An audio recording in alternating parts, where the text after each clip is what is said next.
I told my mother-in-law that if she ever criticized my cooking again, she would never eat at my house again. Now my husband won't speak to me. It all started with a pot roast. Isn't that how these stories always begin? Not with a thunderous explosion, but with something small and domestic, something that's supposed to symbolize warmth and family. For 3 years, ever since Mark and I bought our house, I've hosted Sunday dinner. It was my idea, a way to weave our two families together, to create traditions and memories under our own roof. I pictured a future of our kids running around the table, the air filled with laughter and the scent of rosemary. I poured my heart into those meals, spending hours on Saturdays planning and shopping, and all of Sunday in a happy, flower-dusted haze. I genuinely believed that my effort was the glue that would hold us all together. What I failed to understand was that for my mother-in-law, my glue was just something she enjoyed picking apart. My mother-in-law, Carol, is a woman who wields compliments like weapons, each one wrapped around a sharp core of criticism. She's the master of the backhanded remark, the queen of the helpful suggestion that makes you feel about 2 inches tall. For the first year, her comments were subtle, easy for my husband Mark to dismiss with a wave of his hand and a casual, "Oh, that's just Mom." She'd taste my mashed potatoes and say, "These are lovely, dear. Almost as fluffy as the ones I make with a touch of cream cheese. You should try that sometime." She'd admire a pie and muse, "Such a pretty lattice. It's a shame the crust didn't quite get the flake, but the filling is wonderful." Each comment was a tiny paper cut, insignificant on its own, but over the years, they had left me bleeding from 1,000 tiny wounds that no one else seemed to see. This particular Sunday, however, I had pulled out all the stops. It was the anniversary of my own mother's passing, and I wanted to fill the house with a good memory, a happy aroma. I decided to make my mom's signature dish, a slow-braised beef pot roast with root vegetables, caramelized onions, and a rich red wine gravy. It was a 6-hour affair, a true labor of love. I seared the meat to a perfect crust, deglazed the pan with a wine that cost more than I'd usually spend, and let it simmer until the entire house smelled like heaven. I made creamy polenta from scratch and a simple arugula salad with a lemon vinaigrette. I felt my mom's presence in the kitchen with me, and by the time I brought the platter to the table, the roast glistening and falling apart at the touch of a fork, I felt an immense sense of pride and peace. The meal began as it always did, with a tense silence as Carol took her first performative bite. She chewed slowly, her eyes closed as if she were a world-renowned food critic dissecting every flavor profile. Mark was already digging in, blissfully unaware of the storm brewing in the atmosphere. "Wow, honey, this is amazing," he said through a mouthful of beef. I shot him a grateful smile, but my eyes were locked on Carol. She swallowed, dabbed her lips with her napkin, and gave me a tight little smile. "It's very flavorful," she began, and I felt that familiar knot of dread tighten in my stomach. "You can really taste the wine." A bit forward for my palate, but I'm sure some people enjoy that kind of boldness in a classic dish. I should have let it go. I know I should have. But it was the way she said, "classic dish," as if I had defiled something sacred. It wasn't just a critique of my cooking. It felt like a critique of my mother's memory. I forced a smile and said, "I'm sorry you don't like it, Carol. It's my mom's recipe." I thought invoking my deceased mother might grant me a moment of grace, a temporary ceasefire. Instead, her eyes lit up, as if I'd just handed her the exact ammunition she'd been looking for. She pushed her plate forward an inch, a gesture of subtle rejection, and looked at me with a devastating pity that made my blood run cold. And that's when she delivered the line that would shatter the fragile peace of our Sunday dinners forever. "Oh, bless her heart," Carol said, her voice dripping with a sickly sweet condescension that was far more insulting than outright anger. "Your mother was always one for taking shortcuts, wasn't she? A good pot roast simmers in its own juices, dear. Adding wine is what you do when you need to cover up a lack of depth in the beef or you're in a rush." The words hung in the air, thick and suffocating. The cheerful clinking of cutlery stopped. My father-in-law suddenly became intensely interested in the grain of the wooden table, and even Mark, my wonderfully oblivious husband, finally seemed to notice the temperature in the room had dropped 20 degrees. It was a perfectly executed assassination of my meal, my effort, and my mother's memory, all delivered with the smile of a benevolent martyr. Every paper cut she had ever given me suddenly began to burn at once. My mother wasn't a shortcut taker. She was a single parent who worked 60 hours a week and still found the energy to make our home feel special. That splash of red wine wasn't a shortcut. It was her touch of affordable luxury, her way of elevating a simple, humble meal into something celebratory. It was the taste of my childhood, of her love and resilience condensed into a single flavor. For Carol to twist that beautiful memory into a flaw, a sign of my mother's inadequacy, was a cruelty so profound it stole the air from my lungs. I felt a surge of protective fury so intense it was almost dizzying, a primal need to defend the woman who could no longer defend herself. I looked at Mark, pleading with my eyes for him to intervene, to say something, anything. But he just sat there, a look of mild confusion on his face as if he were trying to solve a simple math problem and couldn't find the right equation. He saw his mother making an observation. I saw her dancing on my mother's grave. It was in that moment of his inaction, of his complete failure to understand the depth of the wound she had just inflicted, that something inside me finally snapped. The years of quiet resentment, of swallowing my pride and her insults, coalesced into a single point of cold, hard clarity. I was done. I was done setting myself on fire to keep his mother warm. I placed my fork and knife down on my plate, the metallic clink echoing in the cavernous silence. I didn't raise my voice. I didn't cry. I looked directly at Carol, holding her gaze until she was forced to drop the wounded bird facade and meet my eyes. "Carol," I said, my voice unervingly calm and steady. "I have spent 3 years in this house welcoming you to my table. I have listened to you pick apart, belittle, and helpfully suggest improvements for every single dish I have ever placed in front of you, and I have never said a word. But you will not sit here in my home and insult my late mother." I took a breath, letting the weight of my next words settle before I spoke them. "So let me be perfectly clear. If you ever criticize my cooking again, you will never eat at my house again." The silence that followed was absolute. My father-in-law looked like he wanted the floor to swallow him whole. Carol's face was a theatrical masterpiece, shifting from stunned disbelief to outraged indignation. Her mouth opened and closed silently, like a fish gasping for air. But the reaction that truly broke my heart came from my husband. Mark finally dropped his fork, the sound crashing against the silence. His face, once confused, was now a mask of cold fury. He wasn't looking at his mother, the one who had thrown the verbal stone. He was looking at me. His eyes filled with a shocking disappointment, as if I were the one who had just committed an unforgivable crime. He turned to me, his voice low and dangerous, and asked, "What did you just say to my mother?" Mark's question wasn't really a question. It was an accusation. The way he said it, his voice tight with a controlled rage I had rarely ever heard from him, made it clear that in his mind I was the sole aggressor. I watched as Carol's face crumpled beautifully, her eyes welling with crocodile tears as she placed a trembling hand on her husband's arm. "It's all right, John," she whispered, loud enough for everyone to hear. "She's just emotional." With that final parting shot, she and my father-in-law rose from the table. There were no goodbyes, just the scrape of chairs against the hardwood floor and the sound of the front door closing with a definitive click.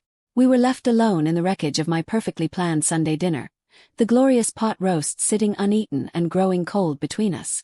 The silence was thick with unspoken recriminations, and I knew, with a sinking heart, that the real fight was only just beginning. "Are you happy now?" Mark finally spit out, his hands clenched into fists on the table. "You finally did it. You drove my mother out of our house." I was so stunned by his immediate and total alignment with her that I couldn't speak for a moment. He saw her as the victim, a poor, misunderstood woman driven out by her hostile daughter-in-law. He didn't see the years of passive aggression, the constant erosion of my confidence, the deliberate cruelty of her words tonight. He only saw his mother's performance of being wounded, a role she had perfected over a lifetime, and he had cast me as the villain without a second thought. "I drove her out," I finally managed to say, my voice trembling with a mixture of anger and disbelief. "Mark, did you hear what she said? She insulted my mother. My dead mother." He got up and started pacing, running a hand through his hair in agitation. "Oh, come on. That's not what she meant, and you know it. That's just how she talks. She's from a different generation. She says what she thinks. You're twisting her words and blowing this whole thing completely out of proportion." He was reciting the Enabler's Anthem, the song I had heard him sing 100 times before. But this time I refused to hum along. "No, Mark, I am not," I said, my voice gaining strength. For 3 years I have smiled and nodded while your mother has implied that I am a subpar cook, a lazy homemaker, and a generally incompetent woman. Tonight was not a simple misunderstanding. It was a targeted, cruel comment about my mother's character, and it was the last straw. I'm sorry, but I have a right to feel respected in my own home. He stopped pacing and glared at me, his face hard. Respect. You think that was respectful? You issued an ultimatum to my mother at the dinner table like she was some child you were punishing. You embarrassed me and you embarrassed her. Family is supposed to be more important than a damn pot roast. The sheer injustice of that statement knocked the wind out of me. He had stripped the situation of all its emotional context, reducing my profound hurt to a petty squabble over a recipe. He refused to see the pattern of behavior, the calculated nature of her jabs, or the deep significance of this particular meal. In his world, I had created a problem where there wasn't one, and it was my responsibility to fix it. That's when he laid down his own ultimatum, one that made my blood run cold. He walked over to me, his expression devoid of the warmth and partnership I treasured. You need to fix this, he said, his voice low and firm. You are going to call my mother, and you are going to apologize for your behavior and for disrespecting her. You will tell her she is welcome here any time, no conditions. I stared at him, my heart pounding in my chest. He wasn't just asking me to make peace. He was demanding my complete and total surrender. He wanted me to invalidate my own feelings, retract my boundary, and apologize for defending my own mother's memory, all to appease his. The battle lines were no longer drawn between me and my mother-in-law. They were drawn right down the middle of our dining room table, with my husband standing firmly on the other side. I looked at the man I had married, the man who had vowed to love and protect me, and I saw a stranger. His demand for an apology was so utterly detached from the reality of what had just happened that it felt like we were living in two different worlds. In his world, I had committed a social faux pas. In mine, I had defended my integrity and my mother's honor. No, I said, my voice barely a whisper, but it was as final as a death sentence. I will not apologize for being insulted in my own home. I will not apologize for setting a boundary. And I will absolutely not apologize for defending my mom. I'm sorry that you're embarrassed, Mark, but I am not sorry for what I said. I expected more yelling, more debate, but what I got was far worse. His face shut down completely. The anger was replaced by a cold, impenetrable wall. He didn't say another word. He simply turned, walked out of the dining room, and I heard the guest room door down the hall click shut. The silence that followed my refusal was 1,000 times louder and more painful than the shouting had been. The first night was agonizing. I lay alone in our marital bed, the space beside me feeling like a vast, empty chasm. I could hear the faint sound of the TV from the guest room, a sign of life that was intentionally excluding me. He was punishing me with his absence, making it clear that his affection and presence were conditional, contingent upon my willingness to placate his mother and swallow my own pain. The next morning, the house was a morgue. He was already gone when I woke up, leaving behind only a used coffee mug in the sink. The beautiful pot roast sat in the fridge, a sad, congealed monument to the disaster. I couldn't bring myself to eat it, so I ended up throwing the entire thing away, a task that felt so symbolic it made me cry. Every corner of my house, especially the kitchen which had always been my sanctuary, now felt tainted. Had I been blind all this time? Had he always put his mother first, and I had just been too eager to please, too busy cooking and hosting to notice? The more I thought about it, the more small instances came to mind. The time he sided with her about our vacation plans, the way he'd laugh off her suggestions about my career. I was beginning to realize this wasn't an isolated incident. It was the culmination of a pattern I had willfully ignored. The real confirmation that I was being cast as the family villain came on Tuesday, in the form of a text message from Mark's sister Sarah. Hey, it read, I heard about Sunday. Mom is devastated. She thinks you hate her. You know she can be a bit blunt, but her heart is in the right place. Maybe you could just call her and smooth things over. For Mark's sake. The casual manipulative pressure of that message sent a fresh wave of rage through me. For Mark's sake. Not for the sake of what was right, not because I was wrong, but because the men of the family needed their comfort restored, and it was my job as the woman to do the smoothing. They were a united front, a well-oiled machine designed to protect Carol's ego at all costs, and I was the broken cog gumming up the works. I didn't reply to Sarah. What could I say? Instead, I sat on my couch, the silence of my home pressing in on me, and I felt my resolve harden from a liquid fear into solid steel. This standoff was no longer just about a single comment or a single Sunday dinner. This was about my role in this marriage and in this family. If I called Carol and apologized now, I would be signing a contract that said my feelings would always be secondary to hers. I would be agreeing that my home was not my own, but a stage for her to perform on, and that my husband's loyalty was not to me, his wife, but to her, his mother. Mark was still giving me the silent treatment, coming and going like a ghost in our shared home, and I was desperately lonely and heartbroken.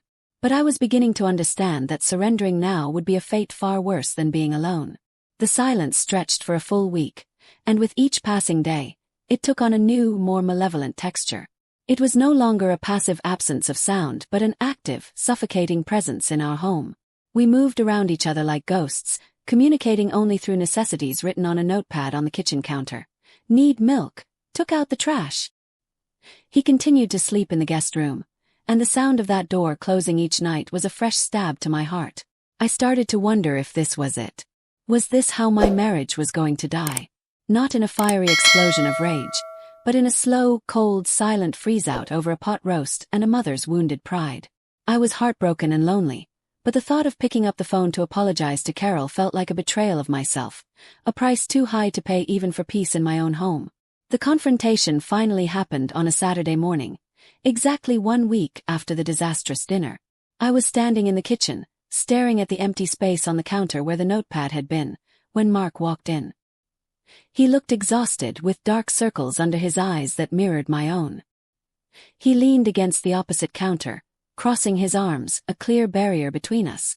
"My dad called me again last night," he said, his voice flat and devoid of emotion. "Mom isn't sleeping. She's crying all the time. She thinks you want to cut her out of our lives completely. This is tearing my entire family apart, Laura. And it's all on you. Is this really the hill you want to die on? Your pride over our family?" His words, meant to guilt me into submission, had the opposite effect. A fire ignited in my chest, burning away the last of my fear and sadness, leaving only a white-hot clarity. I turned to face him fully, my hands gripping the edge of the counter. "This isn't about a pot roast, Mark. And it has never ever been about my pride," I said, my voice shaking with the force of my conviction. "This is about you. This is about the fact that for 1 solid week, you have been able to watch me be miserable, sleep in a separate bed, and treat me like a stranger in our own home, all because I refused to allow your mother to disrespect my dead mother. It's about the fact that when you had to choose between defending your wife or protecting your mother's feelings after she was deliberately cruel, you chose her without a moment's hesitation." I took a step closer, my voice dropping, desperate for him to finally understand. "What do you think our future looks like if this is the precedent we set? When we have kids, is your mother going to be allowed to criticize my parenting with her helpful suggestions? Is she going to tell our daughter that her drawing is lovely, but the proportions are all wrong? Are you going to stand there silently then, too? Or are you going to tell me I'm being too emotional and demand I apologize for her sake? Because that's the future you're fighting for right now, Mark. A future where I am always second, where my feelings don't matter, and where our home is not a safe haven but her territory. And I will not live that life." He just stared at me, and for the first time, I saw something other than anger or disappointment in his eyes. It was confusion, a flicker of dawning horror, as if he was finally hearing the words beneath my words.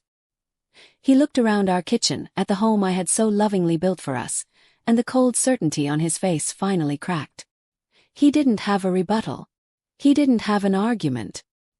He just deflated, slumping against the counter as the full weight of my perspective seemed to land on him. He shook his head slowly and whispered, I never thought of it like that." He didn't move toward me. He didn't apologize. He just turned and walked out of the room, but this time he left the guest room door wide open. He started speaking to me again that evening, quiet, stilted words, but the punishing silence is over. And now I'm left wondering what comes next. So Reddit, I turn to you. I have my husband talking to me again, but our marriage feels like a fragile piece of glass that could shatter at any moment. Am I the asshole for drawing a line in the sand that may have cracked the very foundation of my marriage? Am I the bad guy? I kicked my pregnant sister out of my wedding after she tried to announce her baby during my vows. My wedding day was supposed to be the single most magical day of my life, the culmination of 2 years of meticulous planning and a decade of love with my partner, Liam. You know how it is. You dream about this day since you were a little girl. You saved every penny. You agonize over every single detail, from the exact shade of ivory for tablecloths to the specific type of lily in the bouquet. We weren't rich. We poured our entire life savings into this one perfect day, a celebration to launch the rest of our lives together surrounded by the people we loved most. It was an investment not just of money, but of our hearts and souls. I never could have predicted that the person I had chosen to stand right beside me, my own sister, would be the one to try and burn it all to the ground. My sister, Chloe, and I have always had a complicated relationship. Growing up, we were inseparable, but as we got older, a strange pattern began to emerge. Chloe has this deep-seated need to be the main character in every situation. If I got a good grade, she had to announce she'd won a school-wide competition. The day I got my driver's license, she faked a sprained ankle so my parents would have to dote on her. When Liam proposed to me, I was over the moon, and when Chloe announced she was pregnant just a few months later, I was genuinely thrilled for her. I thought, naively, that this wonderful new chapter in her life would finally give her the fulfillment she seemed to be searching for. I should have seen the signs, but I was blinded by what I thought was sisterly love. When it came time to choose my maid of honor, there was never really a choice. Despite our issues, she was my only sister. My mom would have been heartbroken, and a part of me, the little girl who used to share all her secrets with her, truly wanted her there. When I asked her, she burst into tears of joy, promising to be the best maid of honor in history. For a while, she helped me address invitations. She gave surprisingly good advice on cake flavors, and she seemed genuinely excited. But looking back, there were little comments, tiny red flags I brushed aside. She'd make jokes about how no one would be looking at the bride when it was a glowing pregnant goddess in the bridal party, and she'd laugh it off before I could even process the sting. The tension really started to build at my bridal shower. She had insisted on giving a toast, which I thought was sweet, but the speech quickly veered from being about me and Liam to being entirely about her own journey into motherhood. She spoke for 10 minutes about her pregnancy cravings, her excitement for her baby's arrival, and how she was embarking on the most important chapter of any woman's life. My own mother had to gently tap her on the arm to get her to wrap it up. My friend shot me confused, sympathetic looks. I felt a hot flush of embarrassment, but I told myself she was just emotional because of the hormones. I made excuses for her because confronting her felt like it would cause a bigger scene than just letting it go. On the morning of the wedding, the air in the bridal suite was thick with a mixture of hairspray, champagne, and nervous excitement. All my bridesmaids were buzzing, helping me with my dress, and telling me how beautiful I looked. But Chloe was different. She was quiet, almost unnervingly calm, constantly texting on her phone with a small, secretive smile on her face. I tried to engage her, asking if she was okay, and she just looked up at me, her eyes glittering with emotion I couldn't place. "Oh, I'm more than okay," she said, patting her stomach. "Don't you worry about a thing, Sarah. Everyone is going to remember your wedding day for the rest of their lives. I'll make absolutely sure of it." Walking down the aisle on my father's arm felt like a waking dream. The music swelled, the scent of 1,000 white roses filled the air, and every face I saw was beaming back at me. At the end of the aisle stood Liam, my Liam, his eyes already glistening with tears.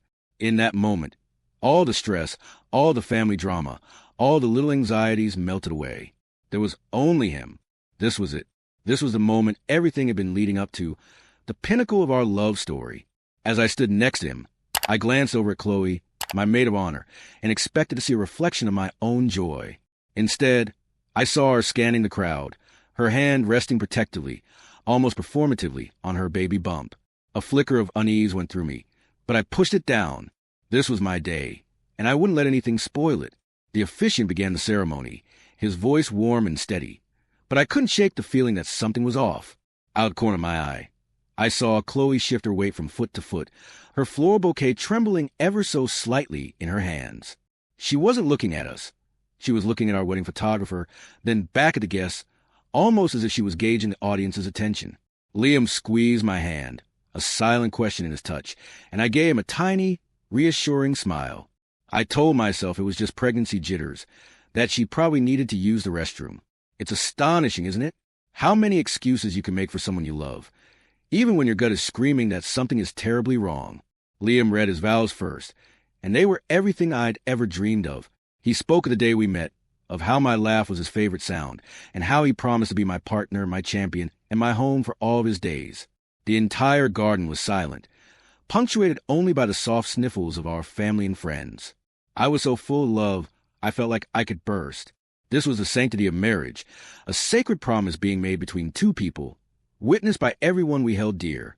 As he finished, I brought my own handwritten vows up, my hands shaking with emotion, ready to pour my heart out to the man I was about to spend my life with. I took a deep breath and began, "Liam, from the moment I met you," but I never got to finish that sentence, because that's when Chloe chose to make her move. She took one deliberate step forward, slightly in front of me, effectively inserting herself between me and our guests. She cleared her throat with a sound that was far too loud for the hushed reverence of the moment. The officiant paused, his brow furrowed in confusion. A wave of murmurs rippled through the crowd. My heart plummeted into my stomach. It felt like time was slowing down, every second stretching into an eternity of dawning horror. I just stared at her, my own vows forgotten in my hand, completely frozen. "Excuse me, everyone," Chloe said, her voice bright and sickeningly cheerful. She placed her free hand on her stomach, cradling it for maximum effect. "Before Sarah makes her promise to Liam and I," she paused, looking directly at my soon-to-be husband. "Well, actually, our whole family has another very special vow to celebrate today." She looked out to see confused faces, a triumphant smile spreading across her lips. "I just wanted to announce that the little tiebreaker of the family is on his way. We're having a boy," she squealed, and in that instant, the magical dream of my wedding day shattered into a million pieces. For a solid 10 seconds, nobody moved. The only sound was a gentle rustling of leaves in the breeze and the distant click and whir of the photographer's camera. Instinctively capturing the moment, my world tilted on its axis. My sister's triumphant declaration, "We're having a boy," echoed in the stunned silence, a grotesque monument to her own ego. I could see the guests turning to each other, their faces a mixture of confusion, pity, and secondhand embarrassment. This wasn't a hormonal slip-up or a misguided attempt to add joy to the day. This was a premeditated theft. All those secretive texts, that smug look on her face this morning, it all clicked into place.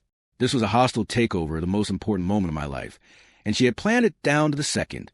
It was Liam who broke the spell. I felt his hand tighten around mine, not just in comfort, but in a display of fierce, protective anger. His face, which had been so full of love and happy tears just moments before, was now a thunderous mask.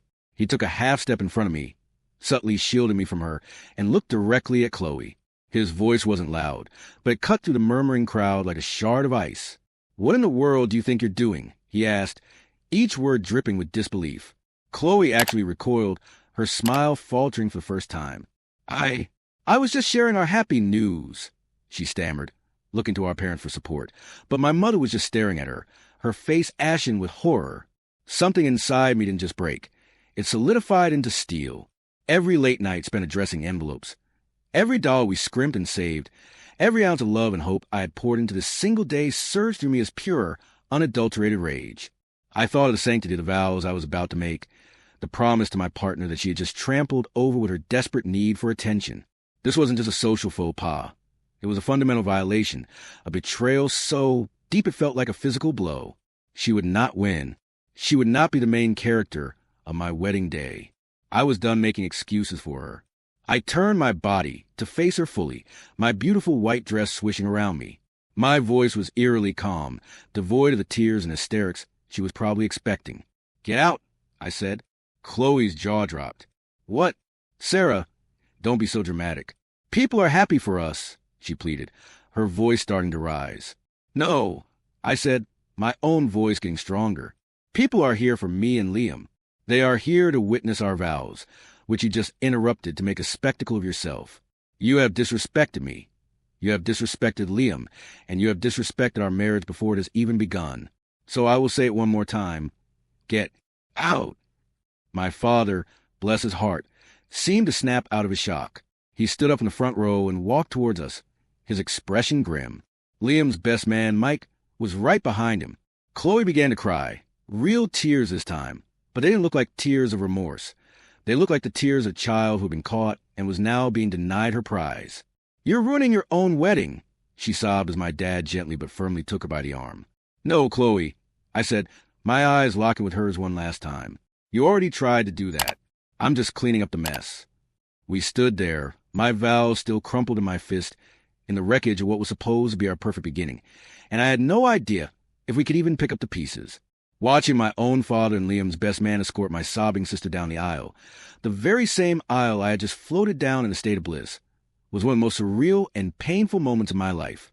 Her cries of, "You're being cruel. You're ruining everything," were like daggers, but my resolve didn't waver. The stunned silence that followed her exit was deafening, a vacuum where joy and celebration were supposed to be. Our 150 guests just sat there, frozen, their eyes wide with a mixture of shock and pity. The officiant, a kind-faced man who had been all smiles moments earlier, looked at us with deep concern. He gently cleared his throat and asked, his voice barely a whisper, "Sarah, Liam, what would you like to do?" Before I could even answer, my mother rushed up to the altar, her face a mess of tears and frantic energy. But she wasn't coming to comfort me, her daughter, the bride. She was there to advocate for Chloe. "Sarah, please," she begged, grabbing my arm. "You can't do this. She's your sister. She's pregnant. She's emotional. She didn't mean it the way it came out." Every word was an excuse, a fresh layer of betrayal. It was the same old story. Chloe caused a hurricane, and I'm expected to manage the storm and apologize for the rain. My father came back and stood beside me, placing a firm hand on my mom's shoulder. "Helen, stop," he said, his voice low but unyielding. "Chloe made her choice. This is Sarah and Liam's day. It's their decision now, and we need to respect it." Liam turned to me then, and it felt like the entire world faded away until it was just the two of us standing there. He took both of my hands in his grip grounding me. "Hey," he said softly, his eyes searching mine. "Look at me. None of this matters. The guests, the drama, none of it. This is about you and me. I will marry you right here, right now, in front of everyone, or we can walk out of here, go home, and order a pizza. All that matters is you and what you want to do." In that moment, surrounded by the wreckage of my perfectly planned ceremony, I had never loved him more. He wasn't just my partner. He was my safe harbor. Taking a shaky breath, I looked past him at our friends and family, and then back at him. "I want to marry you," I said, my voice finally steady. "Let's finish this." So we did. The officiant gave a small, encouraging nod, and the ceremony restarted. The atmosphere had completely changed. The dreamy, fairy tale magic was gone, replaced by something raw, real, and intensely emotional. When I finally got to read my vows, every word felt 10 times more potent. I wasn't just promising to love Liam in good times and bad. I was living that promise right there at the altar, choosing our union over the chaos. When he kissed me, the applause from our guests was thunderous. Not just polite celebration, but a wave of overwhelming support and validation that brought fresh tears to my eyes. They had seen what happened, and they were on our side. The reception was a strange and bittersweet affair. We danced, we laughed, we drank champagne, and our friends gave the most beautiful, heartfelt speeches. But it was impossible to ignore the 2 empty chairs at the head table where my sister and mother were supposed to be. My dad stayed, a quiet and constant pillar of support, but my mom had left with Chloe, choosing to comfort the instigator over celebrating with the victim. Halfway through dinner, my phone, which I'd given to my new father-in-law, started buzzing nonstop. After the 5th call in a row, he brought it over with an apologetic look. It was a wall of text from my mother, a novel of guilt and accusations. My heart, which had just started to heal, sank all over again. The battle wasn't over. It had just moved to a new front. Our honeymoon was supposed to be 2 weeks of blissful disconnection in the mountains, a peaceful start to our new life together. Instead, it felt like we were under siege. My mother, seemingly deputized as Chloe's PR manager, launched a relentless campaign of communication. There were dozens of missed calls, voicemails that swung wildly between tearful begging and furious indignation, and an endless stream of text messages. She accused me of being a heartless monster, of intentionally inflicting emotional distress on a pregnant woman, and claimed that Chloe was so upset she hadn't been able to eat properly for days. Not once in this torrent of guilt was there a single word of apology from Chloe or an acknowledgement of what she had actually done. It was a masterclass in gaslighting, designed to frame me as the aggressor and her as the fragile, wrong victim. When we returned home, we found the family had been completely fractured, split neatly down the middle. My dad and a few of my cousins were firmly in my corner, telling me I had every right to protect the sanctity of my own wedding. But the rest of them, swayed by my mother and Chloe's carefully curated narrative, were treating me like a pariah. According to their version of events, I was a jealous bridezilla who had a hysterical meltdown over a sweet, innocent announcement meant to add to the day's joy. They couldn't seem to grasp the calculation behind it, the deliberate timing, the performative step forward, the hijacking of our sacred vows. They only saw a pregnant woman crying, and in their eyes, that automatically made her the one who needed defending. A week after we got back, my dad came over alone, looking older and more tired than I had ever seen him. He sat at our new dining table, the one we received as a wedding gift, and just sighed. He told me that my mother wasn't thinking clearly, that her entire life she had run interference for Chloe, cleaning up her messes and shielding her from the consequences of her actions. He said what Chloe did was the most selfish, narcissistic thing he had ever witnessed, and he was proud of me for standing up for myself and for my marriage. Hearing him say that felt like a lifeline in a sea of condemnation, a validation that I wasn't the crazy, cruel person my mother was making me out to be. But then he added, his voice heavy with sadness, I just don't know how our family comes back from this. And that's the question that haunts me in the quiet moments of the night, when Liam is sleeping soundly beside me. He is unwavering, my rock, telling me that we are our own family now and we did nothing wrong. But I lie awake, replaying that moment at the altar over and over again. Was there another way? Could I have let it go, smiled through the pain, and addressed it later, thereby preserving the peace and saving my family from the schism? Or was I right to draw a hard line in the sand, to declare that this sacred moment was not up for grabs? The guilt is a complicated thing. It twists around my anger until I can't tell them apart. I look at the beautiful wedding photos, and all I can see is the ghost of the moment that ruined it all. Chloe still hasn't reached out to me, and my mom now only communicates in short, clipped texts about logistics, as if we're business acquaintances. The joy of being a newlywed is constantly being overshadowed by the grief of losing my sister and my mother. I kicked my pregnant sister on my wedding, and in doing so, I might have detonated my entire family. Liam says I just exposed the cracks that were already there, but the guilt is eating me alive. So, Reddit, I have to know. Am I the bad guy for kicking my pregnant sister out of my own wedding after she tried to announce her gender reveal during my vows? At 17 years old, my adopted sister accused me of getting her pregnant. My wedding was supposed to be the happiest day of my life, the culmination of years of saving, months of meticulous planning, and a love story that felt like a fairy tale. My fiancée, Sarah, and I had poured every ounce of our energy and a significant chunk of our savings into creating a perfect day to share with the people we love most. Looking back now, I see I was a fool. I was so focused on the future, on the beautiful life Sarah and I were building, that I completely missed the storm brewing right under my own roof. I should have seen the signs, the subtle shifts in behavior from my adopted sister, Chloe, but I was blinded by what I thought was simple teenage angst mixed with dash of sibling rivalry. The truth, I would soon discover, was something far more sinister and calculated. My parents adopted Chloe when she was 10 and I was 18, a shy, quiet girl with a history that my parents kept intentionally vague to protect her privacy. For years, she was just my quiet younger sister. But as she entered her teens, a new personality began to emerge. She developed a desperate, almost pathological need for attention. It started small, with things we all dismissed as typical teenage drama. For instance, at my college graduation, just as my name was called to walk across the stage, a loud gasp echoed from my family section, followed by a dramatic thud. Chloe had fainted, and by the time my parents had her sitting up and sipping water, my moment had passed. The focus entirely shifted to her. We all just chalked it up to the heat and her being overwhelmed with emotion for me. The pattern, however, continued to escalate in ways that always seemed to coincide with my own life's milestones. When I introduced Sarah to the family for the first time at a big Christmas dinner, Chloe accidentally tripped while carrying a tray of cranberry sauce, dousing Sarah's beautiful white sweater in a sticky, crimson mess. The apologies were profuse and tearful, painting her as a clumsy, heartbroken victim, and Sarah, ever so gracious, spent the evening comforting her. Then, at our engagement party last year, Chloe made a toast that started sweetly but veered into a bizarre, rambling monologue about how she always felt like an outsider and hoped she, too, would find someone to finally make her feel like she mattered. It cast an awkward pall over the celebration, but again, we all told ourselves she was just being emotional. As the wedding planning kicked into high gear, her behavior became even more erratic and possessive. She insisted on being involved in every single decision, from the cake tasting to the floral arrangements, but her opinions were always contrarian and designed to create friction.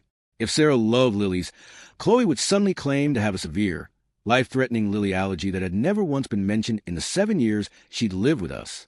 She would pull me aside constantly, whispering about how she felt Sarah was stealing me from the family, and that things would never be the same. I tried to be a supportive older brother, assuring her that she would always be my sister, and that my getting married wouldn't change that. But nothing I said seemed to quell the growing resentment in her eyes. The night before the wedding, during the rehearsal dinner, was when the first true alarm bell should have shattered my blissful ignorance. The dinner was beautiful, a relaxed and happy affair at a local restaurant with our closest friends and family. As everyone was laughing and sharing stories, Chloe pulled me away from the table, her hand gripping my arm with surprising strength. Her eyes were wide and filled with desperate, frantic energy I had never seen before. "We need to talk," she whispered, her voice trembling. "Alone. I have to tell you something. Something that's going to change everything." I sighed, assuming it was another last-minute plea for attention, and told her we could talk after the wedding. That single decision, to dismiss her one last time, would come to haunt me in ways I could never have possibly imagined. The morning of the wedding arrived, painted in hues of gold and promise, but a tiny thread of unease from Chloe's bizarre warning the night before pulled at the back of my mind. I tried to shake it off, attributing it to pre-wedding jitters and my sister's insatiable flair for the dramatic. The house was buzzing with a joyful energy that was almost palpable. My groomsmen were cracking jokes. My father was trying to figure out his tie with a look of intense concentration, and my mother was flitting around, a whirlwind of happy tears and last-minute instructions. Sarah sent me a text with a picture of her and her bridesmaids, all glowing and beautiful, and my heart swelled with love, so profound it nearly took my breath away. For a few precious hours, everything felt perfect, and I allowed myself to believe that Chloe's strange behavior was just a final, desperate cry for attention before her world shifted. When Chloe finally emerged from her room, the vibrant energy in the house seemed to dim ever so slightly. She was unusually sullen and withdrawn, a stark contrast to the effusive drama queen we had all grown accustomed to. She wore a simple, dark-colored sundress, and I immediately noticed she wasn't wearing the beautiful sage green bridesmaid dress Sarah and I had bought for her. When my mother asked about it, Chloe mumbled something about feeling bloated and that the dress was suddenly too tight and uncomfortable. She claimed she didn't want to make a fuss and ruin my big day by complaining, a statement so uncharacteristically selfless it was more alarming than any tantrum would have been. She spent the rest of the morning sitting quietly in a corner, scrolling on her phone, and deflecting any attempt at conversation with one-word answers, her silence a heavy, unnerving presence in the otherwise celebratory atmosphere. Walking into the venue and seeing it all come together washed away most of my lingering anxiety. The flowers, the lights, the smiling faces of our friends and family. It was everything Sarah and I had dreamed of. And then I saw her. As the music began to play and Sarah started her walk down the aisle, the world around me faded to a blur. She looked ethereal, like something out of a dream, and in that moment, all the stress, the family drama, and the quiet dread about Chloe simply vanished. I was filled with a sense of pure, unadulterated joy. As we said our vows, my voice thick with emotion, I held her hands and saw my entire future in her eyes. It was the single most profound and perfect moment of my life, a moment I believe nothing and no one could ever tarnish. Our reception was held in a beautifully restored barn, a rustic but elegant space we'd fallen in love with instantly. We had worked for months to get every detail right, to create an experience that reflected us as a couple. Sarah and I had worked double shifts for 6 months to afford a vintage string quartet we'd hired to play during cocktail hour, and we'd spent weeks hand-making the party favors, little jars of local honey with personalized tags. We'd even splurged on a gourmet food truck instead of traditional caterer, something our guests were raving about. Seeing everyone laughing, dancing, and enjoying the fruits of our labor was incredibly rewarding. This wasn't just a party. It was a foundation stone of our new life, built with love, sacrifice, and shared dreams. It was just after the main course, as the evening lights softened and the fairy lights began to glow, that the perfect bubble burst. My best man, glass in hand, was walking toward the microphone to begin the speeches when the music from the DJ screeched to a halt. A confused murmur rippled through the guests, and then a single voice, amplified and trembling, cut through the silence. It was Chloe. She was standing on the small stage, having pushed the bewildered DJ aside, and grabbed his microphone. Her face was pale, streaked with tears, and her eyes were fixed directly on me. "I'm sorry to interrupt everyone," she choked out, her voice echoing through the silent barn. "But there's something you all need to know. Something my brother has been hiding." 150 conversations died at once. replaced by a silence so profound it was almost deafening. Every single eye in that beautifully decorated barn, from my closest friends to Sarah's great-aunt Susan, swiveled from Chloe on the stage to me. My mind went blank, a white screen of pure, unadulterated shock. For a split second, I genuinely thought this had to be some kind of grotesque, horribly misjudged joke, another one of her elaborate performances designed to steal the spotlight. I felt a nervous laugh bubble up in my chest, my brain desperately trying to categorize this event into something it could comprehend, something other than the abject horror that was rapidly dawning on me. I looked over at Sarah, whose radiant smile had frozen, and then collapsed into a mass of utter confusion, her eyes wide and searching mine for an explanation that I didn't have. Then, Chloe delivered the final, devastating blow. With tears streaming down her face, creating a sickeningly theatrical picture of a tragic victim, she held the microphone close to her lips and her voice cracked as she spoke the words that would incinerate my world. He's been hiding the fact that I'm pregnant. A wave of gasps and shock whispers swept through the room, a venomous tide of gossip beginning to rise. But she wasn't done. She took a shuddering breath, locked her gaze onto me, and with a look of twisted, sorrowful accusation, she added, "And he's a father." The words didn't just hang in the air. They exploded, sending shrapnel into the heart of every relationship I held dear. The world tilted on its axis, and the joyous celebration we had spent a year building was instantly transformed into a grotesque public trial where I was the sole defendant. The immediate aftermath was pure, unadulterated chaos. The string quartet, who had been on a break, stood by their instruments with their mouths agape.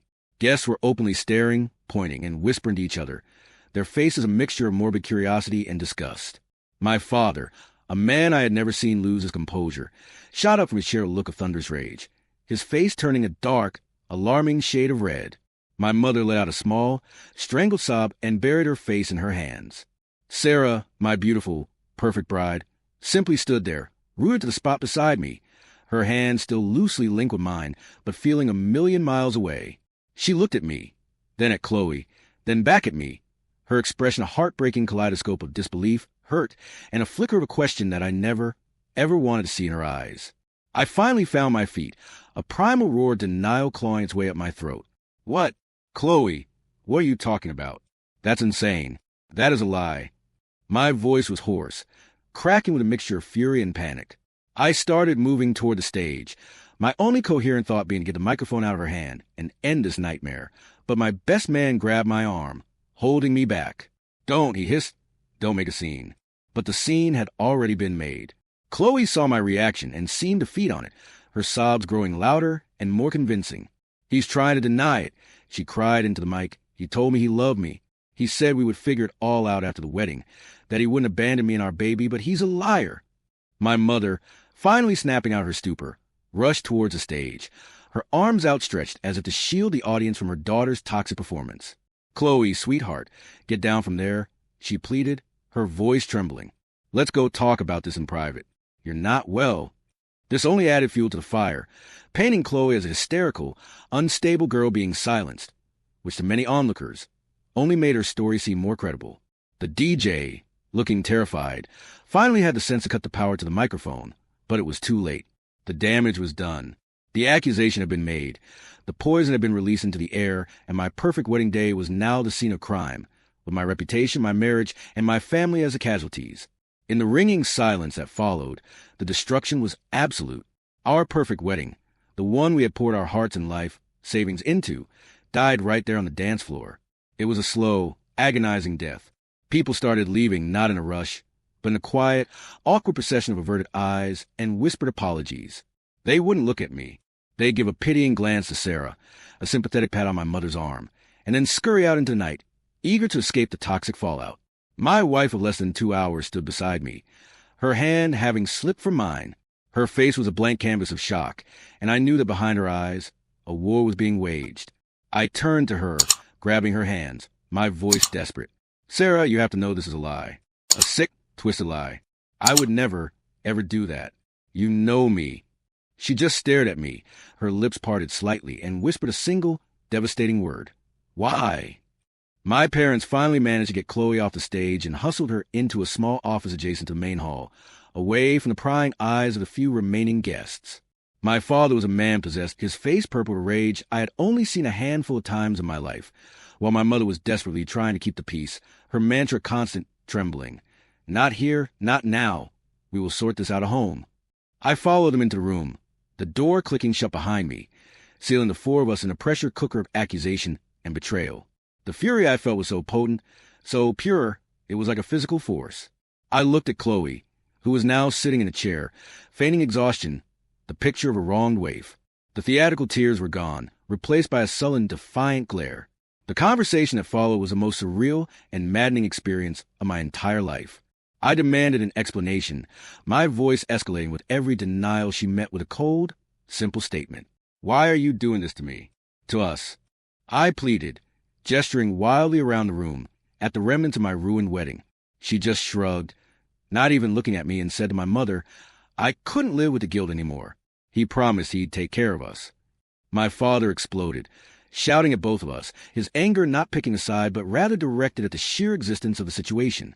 My mother, meanwhile, was trying to mediate an impossible peace, suggesting we all just go home and talk when we're calm, as if this was a simple sibling squabble over a borrowed car. I felt like I was losing my mind, trapped in a funhouse mirror version of my own family. I could hear the last of our guests leaving outside, the scraping of chairs as the venue staff began the grim task of cleaning up our disaster. The 5-tier cake we had spent hours designing sat untouched. Our first dance song would never be played. The thousands of dollars we'd paid for a professional photographer were now just a receipt for a collection of painful memories. Every single joyful moment, every dream we had for this day, had been systematically poisoned and dismantled by a 17-year-old girl's pathological need to be the center of the universe. The financial cost was staggering, but the emotional cost felt infinite.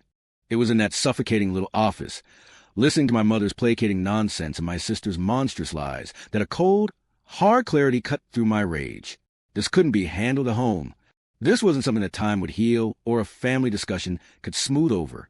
The doubt she had planted was a cancer, and if I didn't cut out immediately, it would metastasize and destroy my marriage before it even had a chance to begin. I looked directly at Chloe, my voice dropping to a low, deadly serious tone. You want to claim this baby as mine? Fine. You're 17, a minor, but that doesn't matter. We are going to a clinic tomorrow for a paternity test. Not next week, not after we calm down. Tomorrow, and when it proves you are a liar, you are out of my life forever. My ultimatum hung in the suffocating air of that small office, a final, non-negotiable line drawn in the sand. For a moment, nobody moved.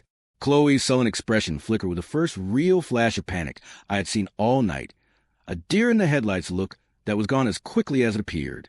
She immediately doubled down, turning to our mother with a fresh wave of crocodile tears. See, she wailed, her voice rising in pitch. He's trying to bully me. He's trying to scare me into getting rid of our baby. My mother, ever the peacekeeper, instantly fell for it, wrapping an arm around Chloe and glaring at me. That's enough, she snapped. Look at her. She's hysterical. We are not going to some clinic tomorrow. We are going home, and you will apologize for upsetting your sister in her condition. But my father, who had been silently observing, finally spoke, his voice a low, gravelly rumble. No, he said, looking from me to Chloe. He's right. This ends tomorrow. One way or another, this ends. The car ride home with Sarah was the longest 20 minutes of my life. We were supposed to be heading to a hotel, giddy and drunk on love, ready to start our honeymoon. Instead, we were driving back to our small apartment in a silence so thick and heavy I could barely breathe. I reached for her hand on the console, but she flinched, a tiny, almost imperceptible movement that felt like a physical blow. Sarah, I started, my voice hoarse. I don't know why she did this. I swear to you on my life, I have never, ever been with her. She's my sister. She finally turned to look at me, the streetlights illuminating the tears tracking through her perfect wedding makeup. I want to believe you, she whispered, her voice breaking. God, I want to believe you more than anything. But why would she say that? Of all the lies in the world, why would she choose that one? What did I miss? When we walked into our apartment, the reality of our situation crashed down on us with crushing force. Our suitcases for our honeymoon in Hawaii, a trip we'd saved for 2 years, were packed and waiting by the door.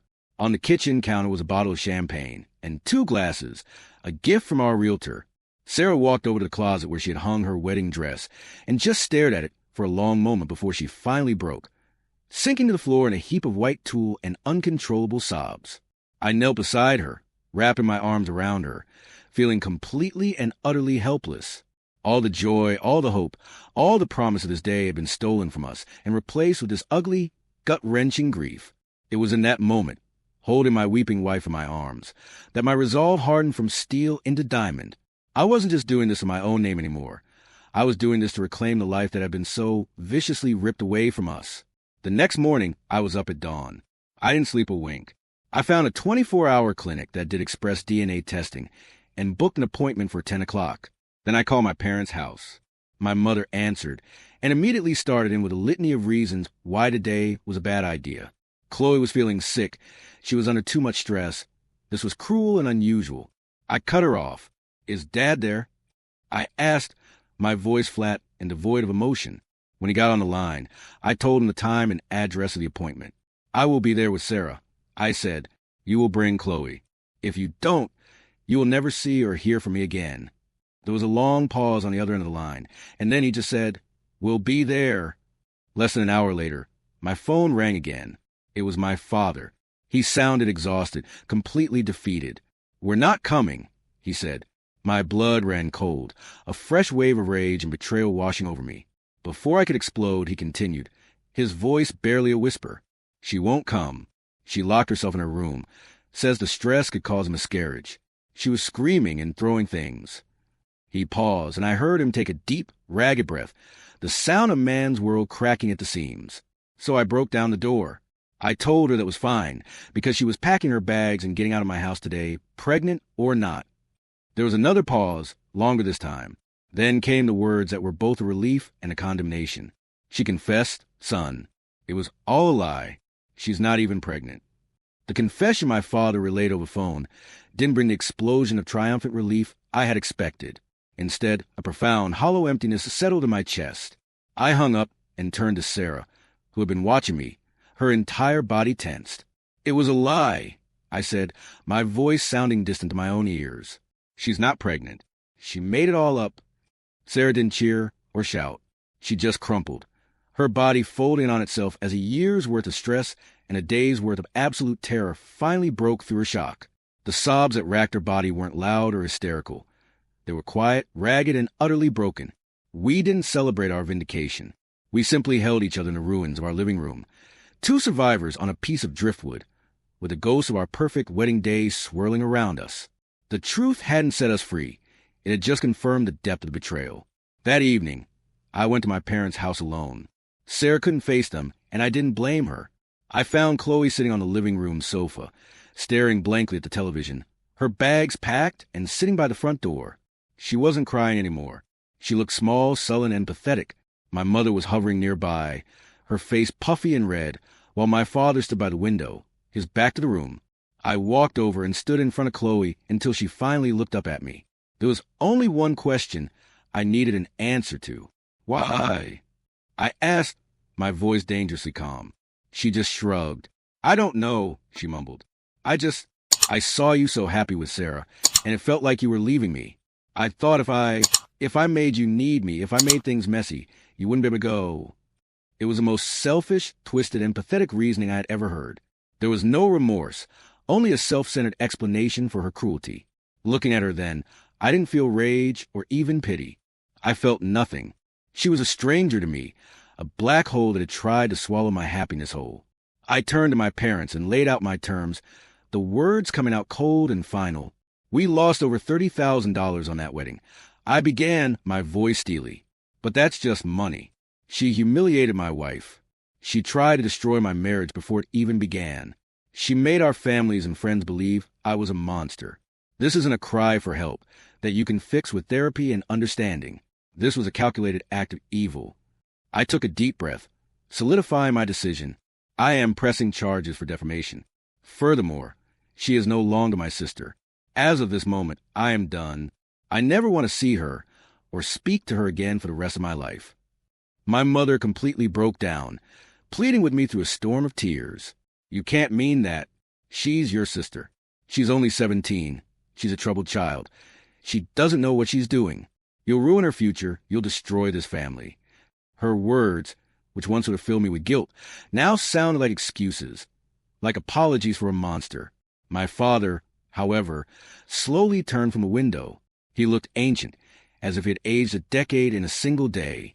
He walked over to my mother, put a hand on her shoulder, and looked at me, his eyes filled with a terrible, sorrowful understanding.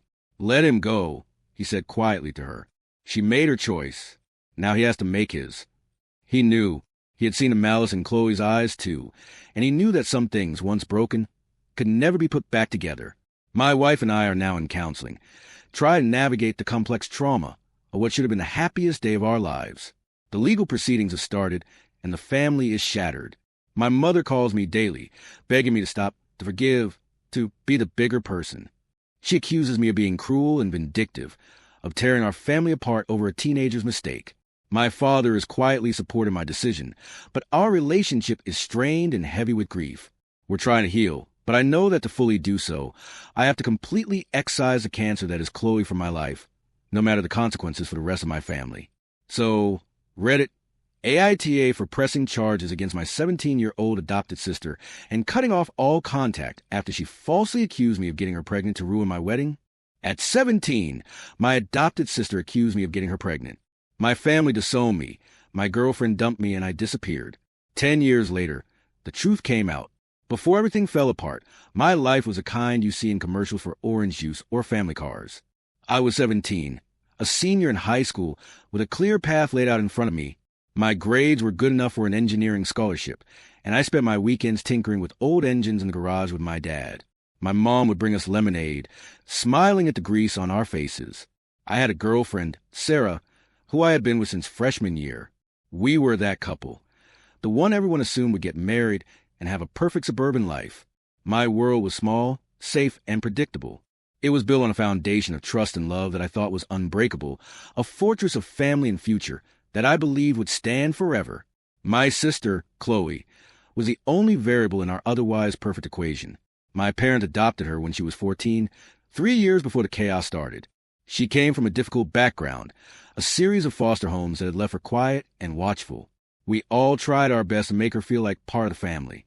My mom bought her new clothes, my dad taught her how to drive, and I tried to include her in my friend group, but there was always a distance, a pane of glass between her and the rest of us.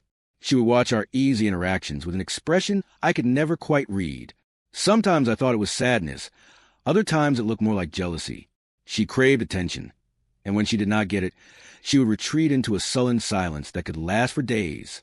The night my world ended started like any other Tuesday.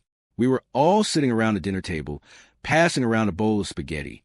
My dad was telling a bad joke about his boss, and I was kicking Sarah's foot under the table, making her laugh.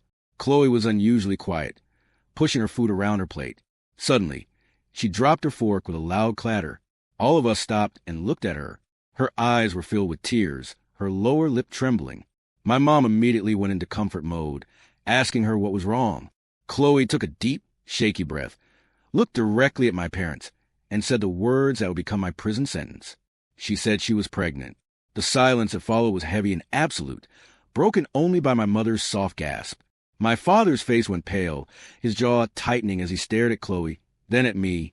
I was just as shocked as they were, my mind racing to process what she had just said. Before anyone could ask the obvious question, Chloe answered it.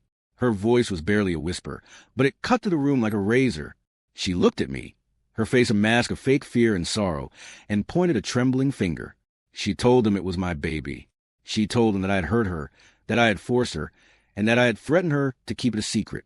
It was a performance so convincing, so full of manufactured pain, that it left no room for doubt. My denial was instant and frantic.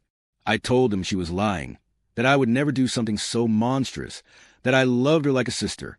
But my words were just noise against the powerful visual of her tears. My parents looked from her heartbroken face to my panicked one, and in that moment, they made their choice. They chose to believe the fragile, broken girl they had saved, not the son they had raised. My dad stood up, his chair scraping loudly against the floor, his expression one of cold fury I had never seen before. He did not yell. He just pointed to the door and told me to get out. My mom would not even look at me. In the span of a single dinner, I had lost everything. I stumbled away from my house in a daze, the slam of the front door echoing in my ears like a gunshot. The world outside was the same as it had been an hour ago, with streetlights casting a warm glow on the quiet suburban street. But my reality had been completely fractured. For a while, I just walked, not knowing where I was going, my mind replaying Chloe's words and my father's cold, final command. I pulled out my phone and tried to call my mom, then my dad, then my mom again. Each call went straight to voicemail. The message was clear. I was no longer part of their family. A cold panic began to set in, a terrifying feeling of being completely unmoored. There was only one person left, one anchor in the storm. I started running toward Sarah's house, clinging to the desperate hope that she, at least, would believe me. When Sarah opened the door, her face was not filled with the love and concern I was so used to seeing. It was a pale, tight mask of confusion and disgust. Her parents stood behind her, their arms crossed, looking at me as if I were a dangerous animal. It was then I realized the poison had already spread. My father must have called them. I tried to explain, the words tumbling out of my mouth in a desperate, jumbled mess. I told her Chloe was lying, that I would never do such a thing, that I loved her, but my pleas fell on deaf ears. She just shook her head slowly, tears welling up in her eyes as she looked at me with pure betrayal. She told me she never wanted to see me again, and that I was a monster. The door closed gently, but it felt as powerful as the one at my own home. In that moment, the fortress I thought was my life had completely crumbled to dust. The next day at school was a new level of hell. The news had traveled with the speed of a wildfire, and I was at the center of the inferno. As I walked down the hallway, conversations would stop. People who had been my friends my entire life would turn their backs, their faces a mixture of pity and contempt. Whispers followed me everywhere, sharp and cruel. Someone had spray-painted a horrible word on my locker. I tried to talk to my best friend, Mark, the guy I'd built countless engines with in my garage. He just stared at the floor and mumbled that he couldn't be seen with me, then walked away. Every single connection I had in my old life was being systematically severed, not with a clean cut, but with a slow, agonizing tear. I was a ghost haunting the halls of my own life, invisible to everyone except as an object of scorn. That afternoon, I made one last, desperate attempt. I went back to my house, not to get inside, but just to talk to them, to make them listen. I stood on the porch and knocked, calling for my mom. My dad answered to the closed door, his voice flat and devoid of any emotion. He told me that if I didn't leave the property immediately, he would call the police. I begged him to just let me talk to my mom, and for a second, I saw her face in the window. Her eyes were red and swollen, her expression filled with a pain that mirrored my own. We looked at each other for a long moment, and a tiny part of me hoped she would open the door. Instead, she just pulled the curtain closed, shutting me out for good. That was the final blow. I finally understood that there was nothing left for me here. With the little money I had saved for my summer job, I went to the bus station downtown. It was a bleak, impersonal place, a perfect reflection of how I felt inside. I looked up at the departure board, a list of cities that meant nothing to me. They were just names, just places that were not here. I walked to the counter and bought a one-way ticket to the farthest city I could afford. I packed nothing but the clothes on my back and the crushing weight of a lie I could not escape. As I sat on the bus and watched my hometown disappear through the dirty window, I didn't feel like I was starting a new adventure. I felt like I was ceasing to exist, a boy erased by a whisper, leaving behind a life that was no longer mine. The bus ride was a long, blurry nightmare of rumbling engines and strange faces. I ended up in a sprawling, indifferent city hundreds of miles from everything I had ever known. For the first few weeks, I was a ghost. I slept in shelters when there was room and on park benches when there was not. I learned quickly that a 17-year-old boy on his own is seen as either a target or a problem. The hunger was a constant, gnawing ache in my stomach, a physical reminder how completely I had been severed from my life. I sold my phone for $40, a final, symbolic cut of cord. The money bought me a few hot meals and a single night in a cheap motel room, where I stared at the ceiling and felt the full weight of my loneliness crush me. This was my new reality. Anonymous, hungry, and utterly alone. To survive, I had to work. I took any job I could find that paid cash and did not ask for identification or a background check. I washed dishes in the back of greasy diners, my hands raw and sore from the hot water. I cleaned toilets in bus stations and hauled trash for construction crews. The work was grueling and mindless, and it stripped away the last remnants of the person I used to be. The hopeful high school senior with a scholarship on the horizon was gone. In his place was a quiet, hardened young man who kept his head down and his mouth shut. I started going by a different name, just a simple name I picked at random. It was easier that way. It created a separation between the boy who had a family and the man who had nothing. The years that followed were a blur of work and exhaustion. I moved from one cheap, rented room to another, never staying in one place for too long. I learned to live with the constant hum of anger and sadness that was always just beneath the surface. I avoided getting close to anyone. Co-workers who tried to be friendly were met with short, non-committal answers. Women who showed interest were gently pushed away. How could I build any kind of connection on a foundation of lies? How could I tell someone my story without sounding like a monster or a madman? So I chose isolation. It was a cold and lonely existence, but it was safe. The walls I built around my heart were thick and high, designed to keep everyone out, because the last time I had trusted anyone, I had lost everything. One day, while working a dead-end job unloading trucks, I saw a help-wanted sign in the window of a small, grimy auto repair shop. It was run by an old, cantankerous mechanic named Gus, who looked like he had been born with a wrench in his hand. He took one look at my calloused hands and hired me on the spot to sweep floors and change oil. For the first time in years, I felt a flicker of my old self. I remembered the weekends in the garage with my dad, the easy satisfaction of diagnosing a problem and making an engine run smoothly. I worked harder than I ever had in my life, arriving early and staying late, soaking up everything Gus could teach me. He never asked about my past, and I never offered any information. Our relationship was built on a shared respect for the work. Slowly, painstakingly, I began to build a new life from the ashes of the old one. Years passed.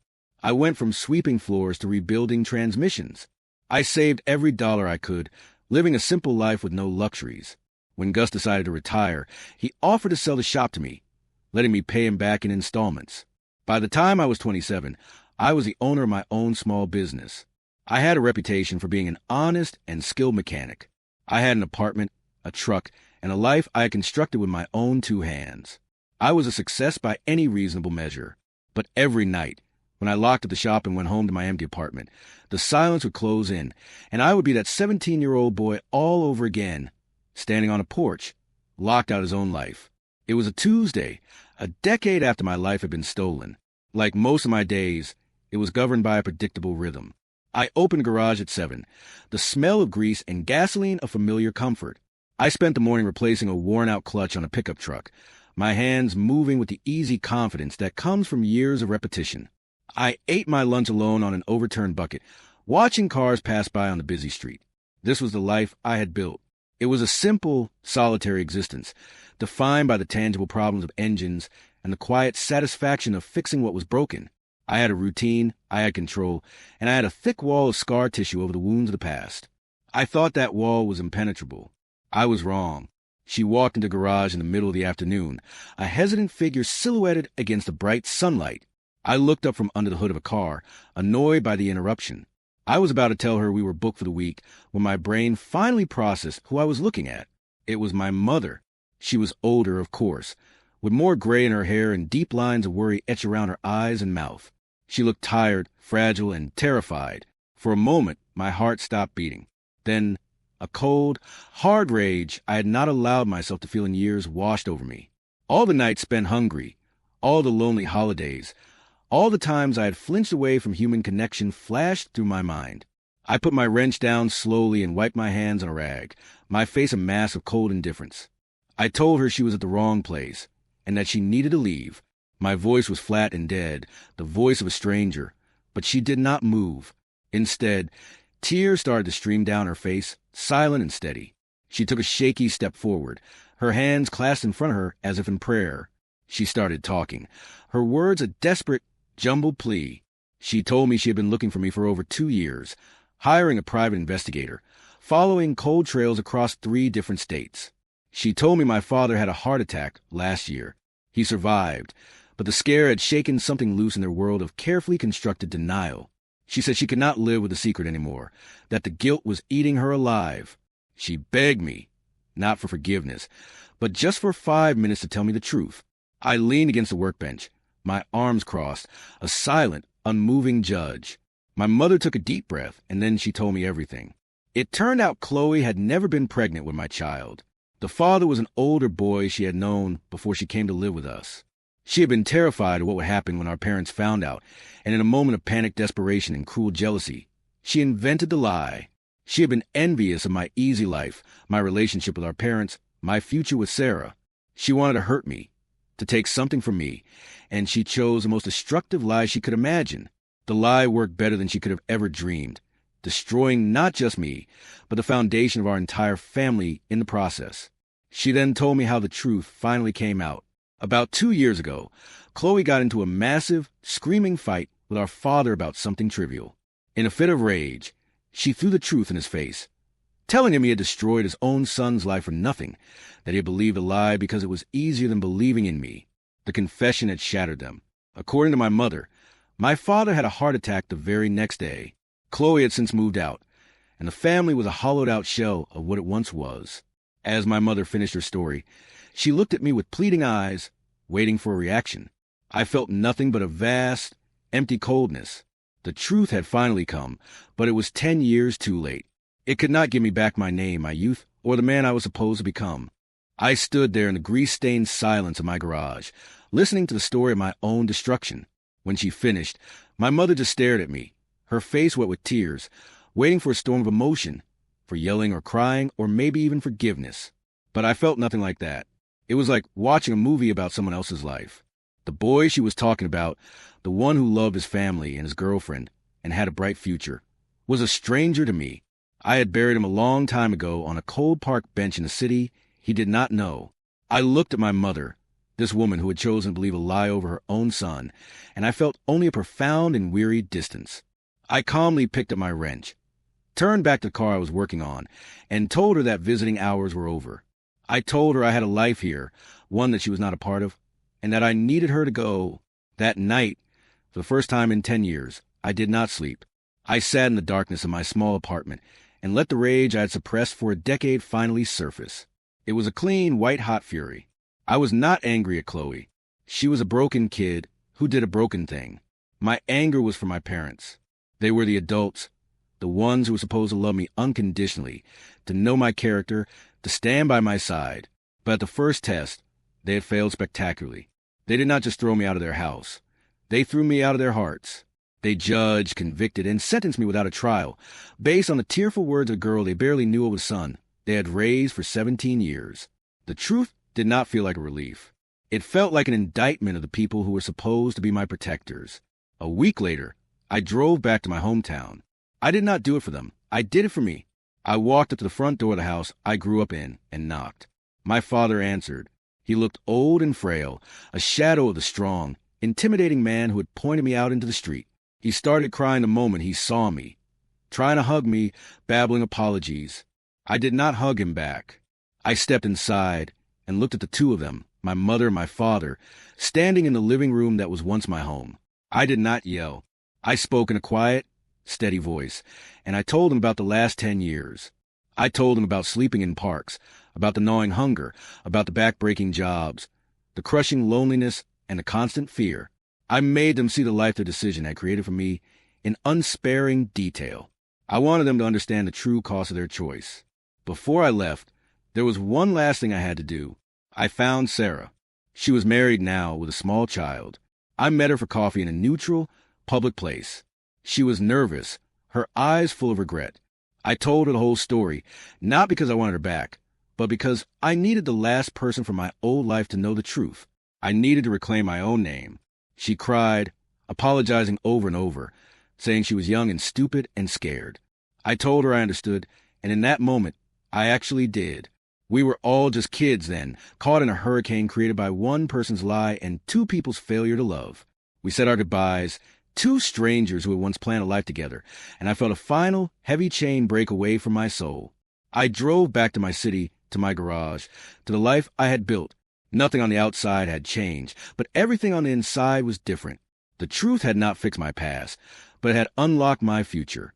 I no longer had to live as a ghost, haunted by a crime I did not commit. I had faced my accusers and reclaimed my story. I still work on cars, and I still prefer my own company, but the walls around me are no longer there. The anger has faded, replaced by a quiet peace. I may never have the family I lost, but I am no longer that lost 17-year-old boy. I am a man who survived, I am a man who built a new life from nothing. And for the first time in a very long time, I am finally free. If you were captivated by this story and want to hear more like it, make sure you subscribe to the channel so you do not miss our next video. And please, do us a huge favor and hit that like button and leave a comment below. Let me know what you would have done in my situation. Thanks for watching. I gave my spoiled nephew a dictionary for his birthday because his parents aren't raising him properly. And now the whole family hates me. AITA. Let me start by saying I love my sister, Chloe. Really do. Growing up, we were inseparable, the kind of sisters who shared everything from clothes to secrets. So when she had my nephew, Leo, 9 years ago, I was ecstatic to become an aunt. I pictured myself being the cool, fun aunt who would spoil him just enough. But there's a fine line between spoiling a child with love and affection and creating a monster. And I'm afraid my sister and her husband Mark have sprinted so far past that line they can't even see it anymore. It's hard to pinpoint the exact moment when my adoration for my nephew started to curdle into deep concern, but I think the first major red flag was his 5th birthday, an event our family now privately refers to as the pony outrage. You might be thinking a pony is a pretty extravagant gift for a 5-year-old, and you'd be right, but for my sister it was just another Tuesday. The issue wasn't the pony itself, but Leo's reaction to it. His grandparents had pooled their resources to rent a gentle, beautifully decorated pony to give rides in the backyard for 2 hours. Instead of being thrilled, Leo threw a screaming tantrum because it wasn't a real pony that he could keep in his room. He yelled that his grandparents were cheap and stupid, and I watched in horror as Chloe just scooped him up, cooing that Mommy would talk to them about getting a better present next time. She didn't correct him. She validated his appalling ingratitude, and that single moment felt like a dark premonition of everything that was to come. From that point on, Leo's behavior has been on a steady, alarming decline. Every family gathering became a stage for his demands. At Thanksgiving, he refused to eat anything but a specific brand of chicken nuggets my sister had to rush out and buy. At Christmas, he'd rip open a gift, glance at it for a second, and toss it aside with a dismissive, "I already have this," or "This is for babies." The worst part is the language he uses. He doesn't just ask for things, he commands. He speaks to adults, including his own parents and grandparents, with a level of condescension and entitlement that would be shocking coming from a CEO, let alone a child who still believes in the tooth fairy. He calls my mom the food lady and my dad the guy with the wallet, and Chloe just laughs it off as him having a strong personality. I tried to talk to her about it, I swear I did. About 6 months ago, after Leo made my mom cry by calling a homemade sweater she knitted for him ugly trash, I took Chloe out for coffee. I gently tried to explain that I was worried about him, that this behavior wasn't cute or precocious, and that it would make his life incredibly difficult when he got older. I should have known how it would go. Her face immediately hardened, her eyes narrowing as she accused me of being jealous because I don't have kids of my own. She claimed I couldn't possibly understand the pressures of conscious parenting, and that she and Mark were raising a leader, not a follower. The conversation ended with her storming out, leaving me with the coffee bill and a pit of dread in my stomach. Now we come to the catalyst for this whole disaster. Leo's 9th birthday. 2 weeks ago, a Gilded Age-style invitation arrived for his birthday extravaganza, which is being held at one of those ridiculously expensive indoor trampoline parks that they've rented out entirely. Tucked inside was not a suggestion for gifts, but a laminated multi-page document titled Leo's Official List of Approved Birthday Acquisitions. It was complete with links to specific products, color preferences, and a sternly worded disclaimer at the bottom that read, "Gift cards are tacky and cash is unacceptable. Do not deviate from the list." As I stared at the list of demands, a different kind of gift idea began to form in my mind, one that wouldn't come in a shiny box with a bow, but one I felt he needed more than anything. And I had no idea it would detonate a bomb in the middle of our family. Staring at that laminated list, I felt a wave of emotions wash over me. First disbelief, then a kind of weary resignation, and finally a white-hot spark of anger. It wasn't just a list. It was a manifesto of entitlement. It had items like a specific model of a drone that cost over $500, a virtual reality headset that was more than my monthly car payment, and a designer hoodie that I'm fairly certain was made from unicorn hair and wishful thinking. Each item screamed of a childhood devoid of want, and therefore devoid of appreciation. I thought about the birthdays of my own youth, where the greatest joy was the surprise of the unknown, the thrill of receiving a book you didn't know you wanted until you held it in your hands. This list felt like it had sucked all the soul and love out of the simple act of gift-giving, replacing it with a cold, transactional demand. The idea for the dictionary didn't hit me like a lightning bolt. It was more of a slow burn, fanned into flames by a phone call a few days later. My mom called, her voice trembling with frustration. She had asked Leo over the phone what he was learning in school, and he had replied, "I don't need to learn. I'm going to be famous." When she gently prodded, asking what he wanted to be famous for, he had snapped, "For being rich, duh. That's the most bestest thing to be." The grammatical error, coupled with the sheer vapidness of the sentiment, was the final straw. He didn't need another toy to distract him. He needed a tool. He needed a foundation. He didn't just lack gratitude. He lacked the very words to articulate anything of substance beyond his own selfish desires. So, I went shopping, but not to any of the retailers on his approved list. I drove to a beautiful old bookstore downtown, the kind with creaky wooden floors and the rich smell of paper and ink. I spent nearly an hour searching for the perfect gift. Not just any flimsy paperback. I finally found it. A gorgeous, leather-bound, illustrated collegiate dictionary. It was heavy and substantial, filled with vibrant pictures, maps, and detailed etymologies. It was a book that invited curiosity, a gateway to a world of ideas far bigger than his playroom. On the inside cover, I carefully wrote an inscription. "For Leo. May you find the words to build a life as wonderful as the one you've been given. With all my love, Auntie." In my mind, it wasn't a punishment. It was an opportunity. The night before the party, as I wrapped the heavy book in bright, colorful paper adorned with superheroes, a profound sense of doubt crept in. Was this really my place? Was I about to purposefully humiliate a 9-year-old boy in front of his friends and family, just to make a point to his parents? A part of me screamed that this was a passive-aggressive, terrible idea that would only cause a massive rift. But then another louder part of me remembered the exhausted look on my dad's face after Leo demanded he buy him an entire Lego store, and the quiet way my mom had folded up the ugly trash sweater she had spent months knitting. I wasn't just doing this for me. I felt like I was firing a flare, a desperate signal on behalf of everyone else who was too afraid to say anything. Walking into that trampoline park felt less like entering a celebration and more like stepping onto a battlefield. The air was thick with the squeals of children and the thumping bass of pop music, and the sheer scale of the event was obscene. A custom-made banner with Leo's face on it hung from the ceiling, a chocolate fountain bubbled away in a corner, and the pile of presents was already a mountain of glossy paper and perfectly tied ribbons. It was a monument to excess. I saw my sister fluttering around like a queen bee, micromanaging everything, her face glowing with pride. Clutching my perfectly wrapped rectangular gift, I felt its weight in my hands, a dense block of knowledge in a sea of hollow plastic, and I knew there was no turning back now. The gift opening was orchestrated with the pomp and circumstance of a royal coronation. Leo sat on a ridiculously oversized inflatable throne, a paper crown slightly askew on his head, while his friends and family gathered around him on the floor like loyal subjects. One by one, Mark would hand him a gift from the glittering pile, and the ritual was always the same. Leo would tear the paper off with a feral intensity, glance at the contents for no more than 3 seconds, and then shove it into his mother's arms with a grunt before immediately demanding, "Next." There were no thank yous, not even a flicker of genuine excitement. He received the $500 drone, looked at the box, and complained that the box art wasn't as cool as the one he saw online. I watched this grim spectacle, my heart sinking with each ungratefully received gift, and I knew my turn on the chopping block was approaching. Finally, it was the only present left. Chloe picked up my heavy book-shaped gift, a strained smile plastered on her face. "Ooh, this one's from your favorite auntie," she cooed, shooting me a look that was equal parts warning and plea. "It feels very important."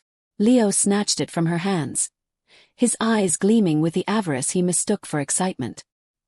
He tore at the superhero paper, and for a moment, I saw a flicker of genuine curiosity on his face as the wrapping fell away to reveal the deep blue leather and gold embossed title. He didn't recognize what it was at first. He turned it over in his hands, his brow furrowed in confusion, trying to find a power button or a charging port. A hush fell over the assembled parents as they, and Leo, finally processed the object in his hands. "A book." Leo's voice, small but sharp, cut through the silence. He looked up from the dictionary, his eyes locking onto mine with an expression of pure, unadulterated disgust. "You got me a book. For my birthday." He said the word book like it was something foul he had stepped in. He then held it up for everyone to see. A prosecutor presenting evidence to a jury. It's a dumb dictionary. This is the stupidest, most boring present in the whole world. I hate it. With a final dramatic flourish, he threw the beautiful, expensive book onto the floor with a loud thud, the sound echoing in the now dead-silent trampoline park. The corner of the leather cover was dented, and a few of the crisp pages were bent. The reaction I expected from my sister was a reprimand, a sharp, "Leo, you do not talk to your aunt that way."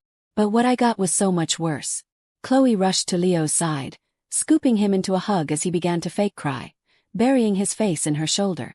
"Oh, my poor baby, I know," she whispered, stroking his hair.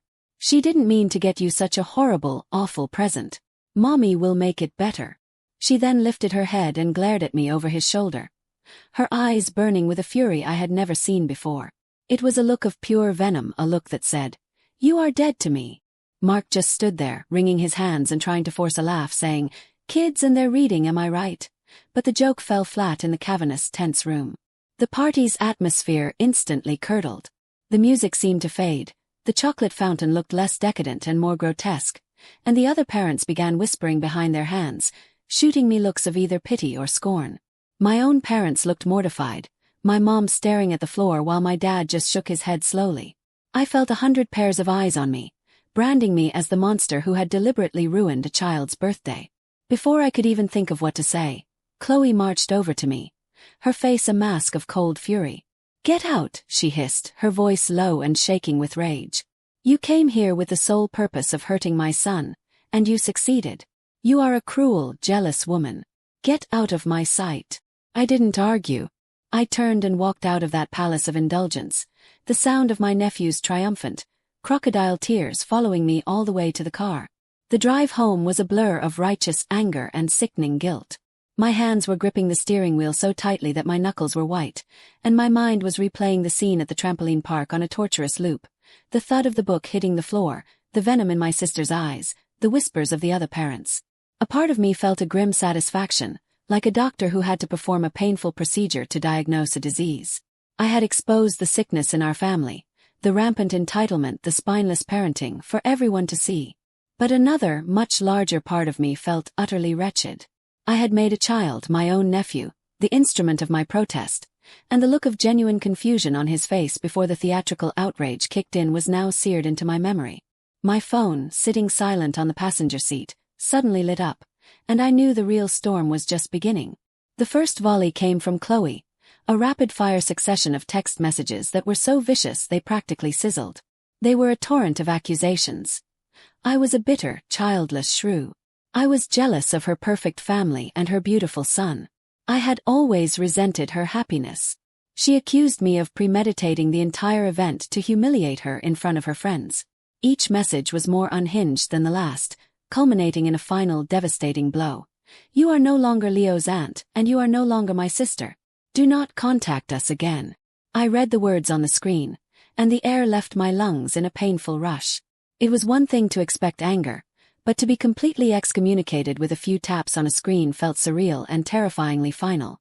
Next came the phone call from our parents. It was my mother who spoke first, her voice thick with tears and disappointment. She didn't yell. She used that quiet, pleading tone that was 1,000 times worse.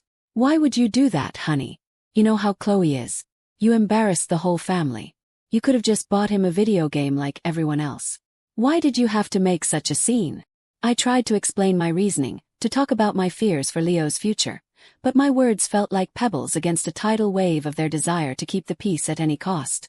My father got on the phone then, his voice heavy with a weary sigh. "Your sister is a mess," he said. "You pushed her too far this time. Sometimes you just have to let things go for the sake of family." They weren't listening to why I did it. They only saw the messy consequences. The attack soon broadened to a family-wide offensive. My phone started buzzing with calls and messages from aunts, uncles, and cousins, all of whom had received Chloe's carefully curated, tear-soaked version of events. My Aunt Carol called to tell me I had a cruel streak, and that my so-called intellectual high horse was going to leave me lonely.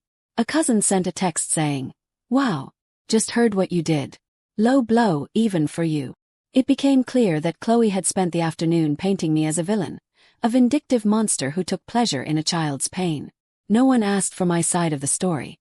I was tried and convicted in the court of family opinion without a chance to mount a defense. That evening, the humiliation went public. Chloe posted a vague but masterfully passive-aggressive status on social media about the pain of having toxic family members who use children's special moments to air their own jealous grievances.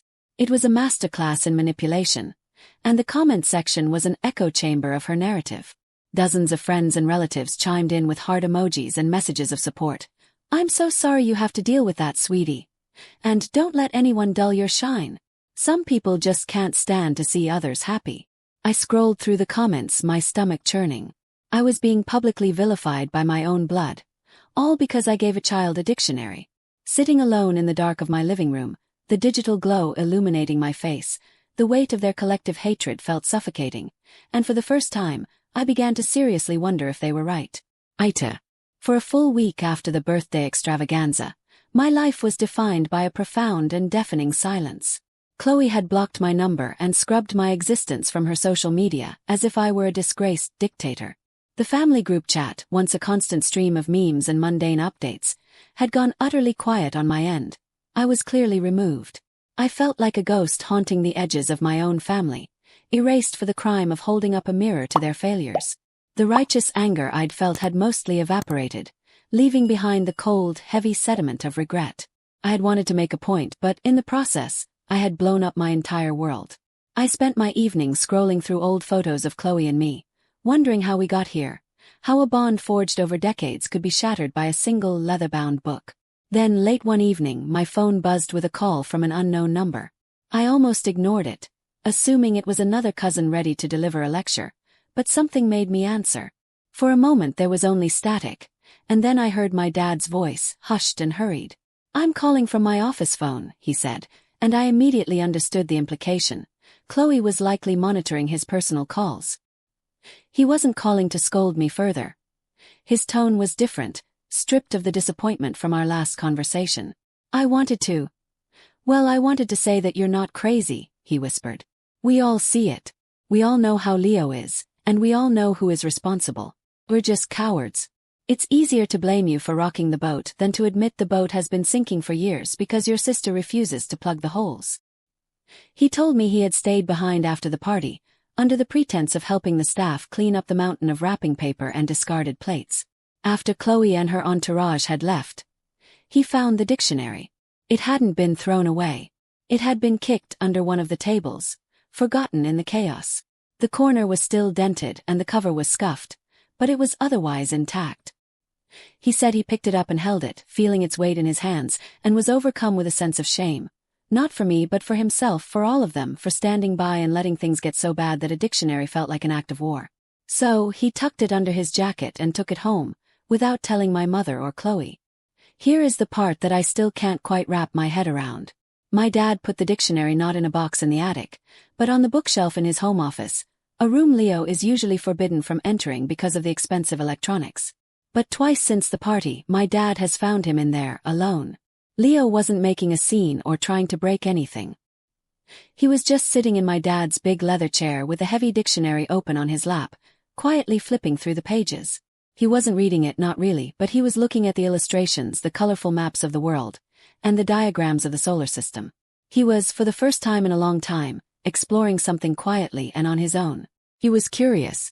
My dad ended the call by saying, "You went about it like a bull in a china shop, kid. You caused a mess that won't be cleaned up anytime soon." But that boy looked at that book. He touched it. I don't know if it will mean anything in the long run, but it's more of a spark than any of those $1,000 toys ever gave him. Just give it time. My relationship with my sister is in ruins, and most of my family thinks I'm a monster. I lost so much that day. But when I think of Leo, alone in that quiet room, turning the pages of that book, a small, stubborn part of me thinks that maybe, just maybe, I didn't lose everything. So Reddit, I have to know. Considering everything, the fallout, the pain, and that tiny secret spark of curiosity. Am I the asshole? My roommate was secretly eating my food, so I made the spiciest dish in the world and recorded his reaction for the whole building. So, let me set the scene for you. My roommate, Alex, seemed like the perfect guy to live with at first. We met through a mutual friend, and he was clean, quiet, and paid his rent on time. We established the ground rules from day one, especially for the kitchen, which is the most important area for peace in any shared apartment. We split the fridge right down the middle. My stuff on the left is on the right. We even had separate shelves in the pantry. For the first few months, everything was perfect. We would occasionally share a meal if one of us cooked extra, but we always asked first. It was a system built on mutual respect, a simple understanding that what's mine is mine and what's yours is yours. I thought I'd found the ideal living situation, a peaceful home where I could relax after a long day of work without any drama. The trouble started small, so small that I almost convinced myself I was imagining it. I would go to the fridge for the carton of orange juice I had just bought, and it would feel a little lighter than I remembered. I would reach for the tub of gourmet ice cream I was saving for a Friday night treat, and I would notice a perfectly smooth scoop was missing from the side, a clear sign of a spoon digging in carefully. It was subtle, but it was consistent. I am a creature of habit, and I know exactly how much I left of my leftovers from the night before. When a single chicken wing from my takeout box vanished, or the last 2 slices of my pepperoni pizza were gone, I started to feel a growing sense of annoyance. I was paying for this food with my own hard-earned money, and the idea that someone was just helping themselves felt deeply disrespectful. My frustration grew as the theft became more obvious. It was no longer just a small scoop of ice cream or a splash of juice. One morning, I woke up planning to have the delicious roast beef sandwich I had prepared the night before, only to find a container completely empty. The only thing left was a single crumb of bread. I knew for a fact I had not eaten it. Another time, I bought a family-sized bag of my favorite potato chips, and half the bag was gone by the next day. Alex would never admit to anything, of course. When I would ask him casually if he had seen my sandwich, he would just shrug and say, "Nope, maybe you ate and forgot?" He had this innocent look on his face that made my blood boil, because I knew he was lying directly to me. The final straw came after I had a particularly terrible week at work. All I wanted to do was go home and eat the lasagna I had spent 3 hours making over the weekend. It was my grandmother's recipe, a source of true comfort and happiness for me. I had eaten one piece and carefully wrapped the rest, dreaming about it all day. When I got home and opened the fridge, the entire pan was gone. Not a single bite was left. The empty glass dish was sitting in the sink, unwashed. I felt a wave of pure anger wash over me. It was not about the food anymore. It was about the complete and total lack of respect. I had tried talking to him. I had tried labeling my food with big, bold letters, but nothing worked. He was a food thief with no shame. That night, sitting in my room, I decided that I was done being the victim. A simple confrontation was not enough, because he would just lie his way out of it again. I needed to do something that he would never forget, a lesson so powerful that the memory of it would stop him from ever touching someone else's food again. A brilliant and devious plan began to form in my mind. He wanted my food so badly. Then I would make him a very special meal. I would prepare a dish so unforgettable, so intensely powerful, that he would have no choice but to expose himself. And I was going to make sure I had proof. I was going to record his reaction, not just for myself, but for everyone in our apartment building to see. The war had begun, and I was going to win. My mission began with a deep dive into the internet, a place filled with all the knowledge a vengeful roommate could ever need. I did not just search for spicy food. I researched the art of culinary warfare. I learned about the Scoville scale, the measurement of a pepper's heat, and my eyes widened as I discovered peppers that were more like chemical agents than food. I scrolled past jalapenos and habaneros, which seemed like child's play now. I was looking for the champions, the titans of heat. My search led me to 3 main contenders: the ghost pepper, the Trinidad scorpion, and the king of them all, the Carolina reaper. Reading the descriptions and watching videos of people attempting to eat these things raw filled me with a sense of both fear and excitement. I decided to use all 3. I did not want to just make a spicy dish. I wanted to create a symphony of suffering, a heat that started slow and built into an inferno he could not escape. Getting my hands on these weapons of mass digestion was the next step. My local supermarket certainly did not carry anything this extreme. I had to go online to specialty websites for chili heads, people who intentionally seek out this kind of pain. I found a supplier that sold a world's hottest pepper variety pack. When the small box arrived a few days later, it was covered in warning labels. One label had a skull and crossbones on it, which I found incredibly amusing. I opened the box in my room, and the air itself seemed to change, becoming sharp and threatening. I carefully laid the dried peppers on my desk. They were small and wrinkled, looking deceptively harmless, but I knew the power they contained. I decided the perfect Trojan horse for this payload of pain would be a rich, meaty chili. It was one of Alex's favorite things to steal, and its complex flavors would be perfect for masking the initial taste of pure, unadulterated fire. The day I chose to cook was a Tuesday, when Alex had a late class and I had the apartment to myself for several hours. I prepared for the process like a scientist entering a hazardous materials lab. I put on a pair of thick rubber gloves and even wore a pair of swimming goggles to protect my eyes from any potential fumes. The moment I cut into the first Carolina Reaper, I knew I had made the right decision. A sharp, almost chemical smell filled the kitchen, and my eyes started to water even through goggles. I carefully ground the 3 types of peppers into a fine, dark red powder using a coffee grinder that I knew I would have to throw away afterward. This demonic dust was the secret ingredient. I then started making the chili itself, browning the beef, sautéing the onions and garlic, creating a wonderfully fragrant and inviting base. It smelled delicious, a perfect trap for an unsuspecting food thief. With the chili simmering on the stove, smelling like the most comforting meal in the world, I performed the final, critical step. I took a large spoonful of the pepper powder and stirred it into the pot, watching as the vibrant red concoction dissolved into dark, rich sauce. I felt like a villain in a movie, mixing a potion. After letting it cook for another hour, I let it cool and then packed it into one of my regular meal prep containers. To make it completely irresistible, I placed it right at the front of my shelf in the fridge and wrote on the lid with a black marker, "Chili for my lunch. Do not eat." The final piece of the plan was the camera. I had a small, discreet security camera that I placed on the bookshelf in the living room, hidden between a fake plant and a stack of old books. It had a perfect wide-angle view of the kitchen, the fridge, and the sofa where Alex always sat to eat. With the traps set and the kitchen clean of all evidence, I just had to wait. I went to my room, turned on my computer, and pulled up the live feed from the hidden camera. My heart was pounding with a mixture of nerves and giddy anticipation. It felt like watching the countdown for a rocket launch. A couple of hours later, I heard the jingle of keys and the front door opened. Alex came in, threw his backpack on the floor, and let out a loud sigh. He walked directly to the kitchen, just as I predicted. I watched on my screen as he opened the fridge door. His eyes scanned the shelves for a moment before landing on the prize. I saw his hand reach out and grab the container labeled "Do Not Eat." The show was about to begin. I watched on my monitor as Alex took the container of chili and casually put it in the microwave. He did not even bother to put in a real bowl, a clear sign that he planned to eat the entire thing, and then just hide the evidence by throwing away the container. A smug little smile played on his lips as he leaned against the counter, tapping his foot while waiting for the timer. He looked so confident, so completely unworried. He probably thought the note on the lid was a joke, or that I was just being overly protective of my food. The microwave beeped, and he pulled out the steaming container, the rich aroma of what he thought was a delicious, free meal filling the small apartment.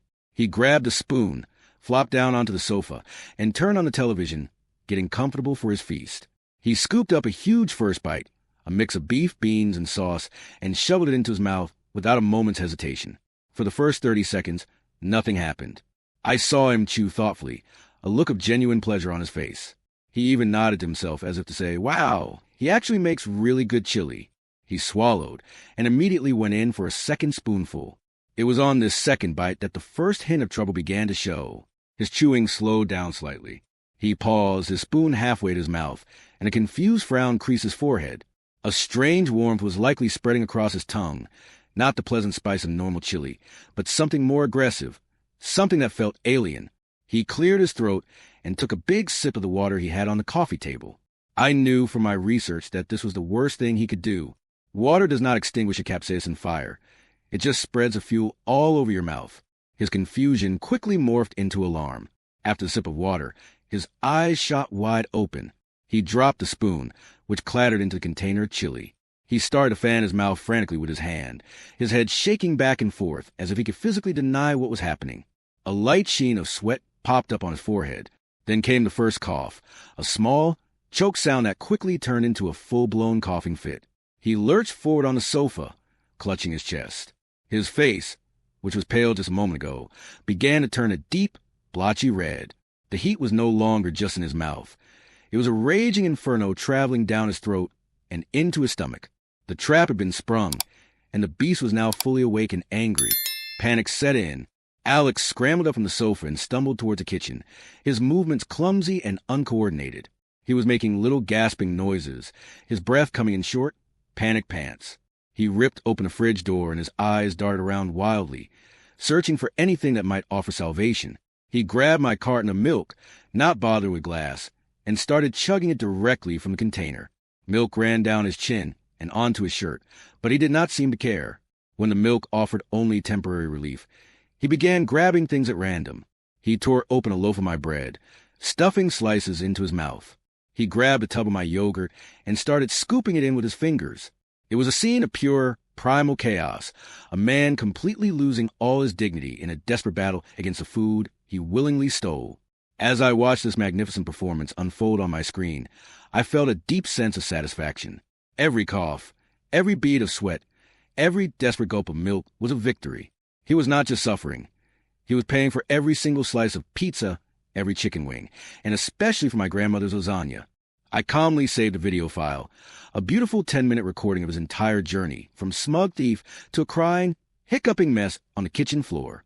He had collapsed against the cabinets, his head under the running faucet of the sink, letting cold water pour over his face and into his mouth. The trap had worked more perfectly than I could have ever imagined. The evidence was secured. Now it was time for the final part of my plan, the public humiliation. It was time for everyone in the building to meet the real Alex. After giving him about 15 minutes to fully experience the consequences of his actions, I decided it was time to make my appearance. I casually walked out of my room, pretending I was just going to get a glass of water.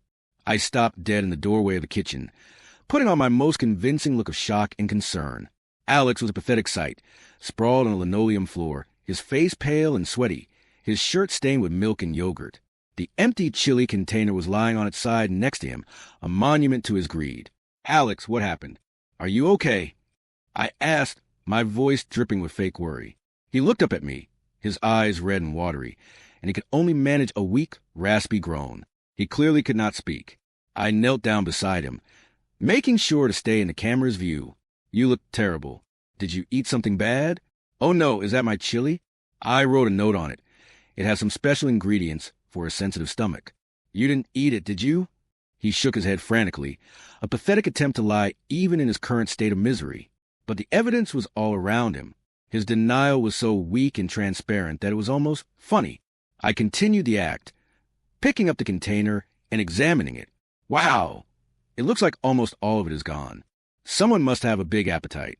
"Well, I hope you feel better soon," I said with a gentle pat on his shoulder that I'm sure felt condescending even through his haze of pain.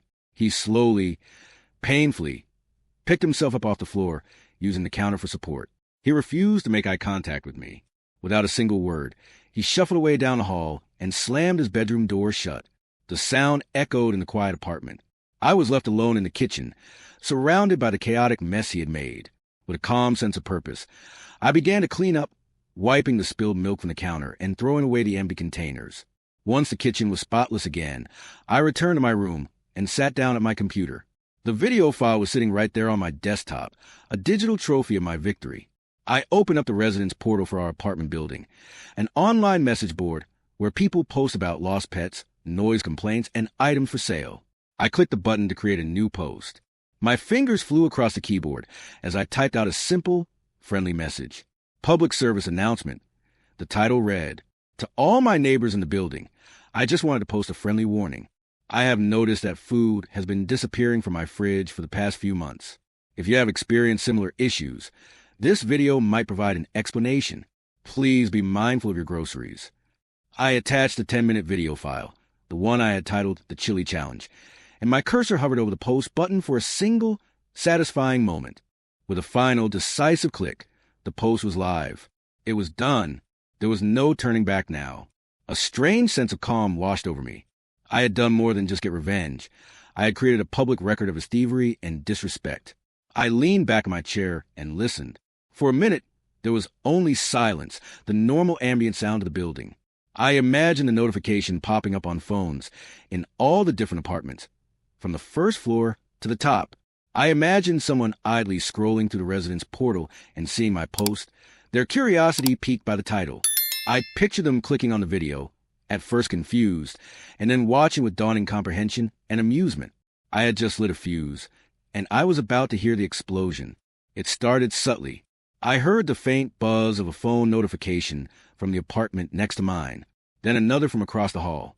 A few seconds later, I heard the first sound of human reaction, a sudden, loud laugh in the apartment directly above me. A door down the hallway opened, and I could hear two people talking excitedly. "No way, you have to see this. It's the guy from 4B," one of them said, their voice filled with disbelief. More doors opened. The quiet hallway was suddenly alive with chatter and the sound of phones playing the video, Alex's pathetic coughs, and groans echoing from multiple directions. My plan had worked. I had not just recorded his reaction for the whole building. I had broadcasted it to them. Alex's secret shame was now the building's primetime entertainment. The rest of that evening was surreal. I stayed in my room, but I kept the door open a crack, listening to the building's new soundtrack. It was a symphony of notifications, laughter, and snippets of conversation floating down the hall.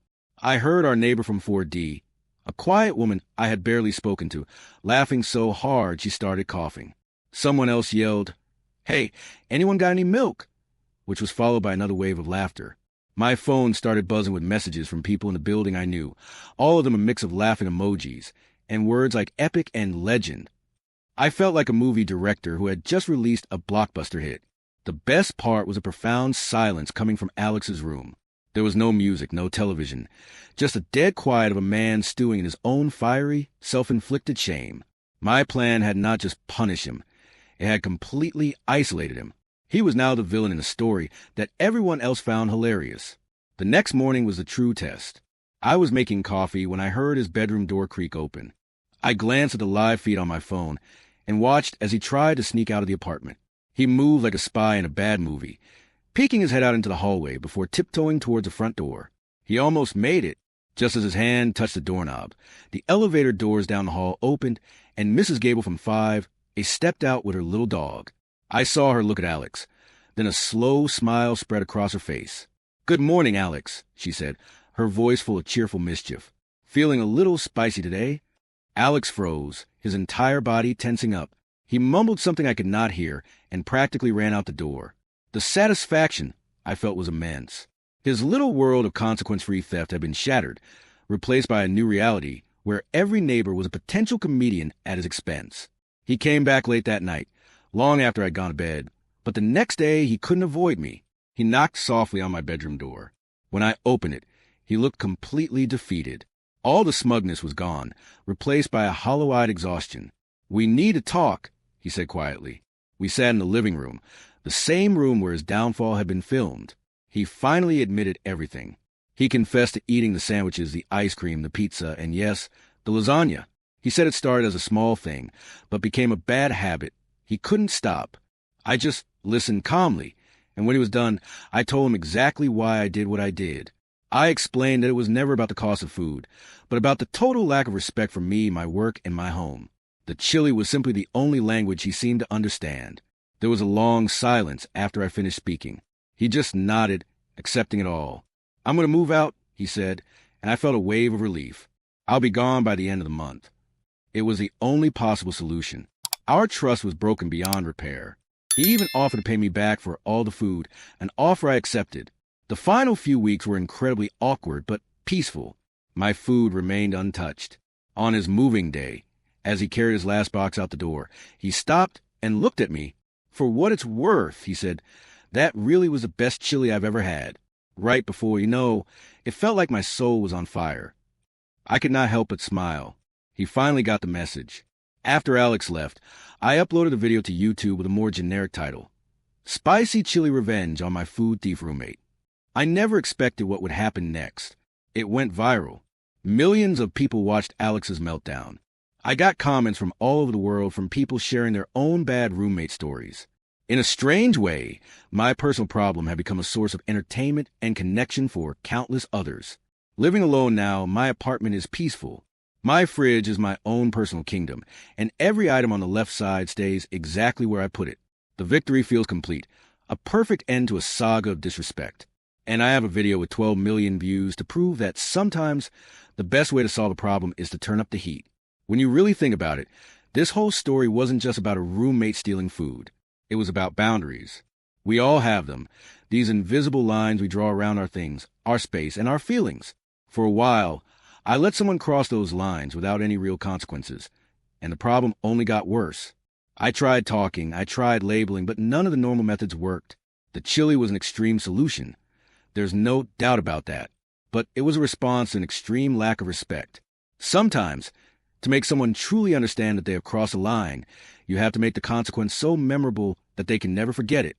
It's a reminder that simple respect is the foundation of any shared space. And when that foundation cracks, you sometimes have to rebuild it with fire.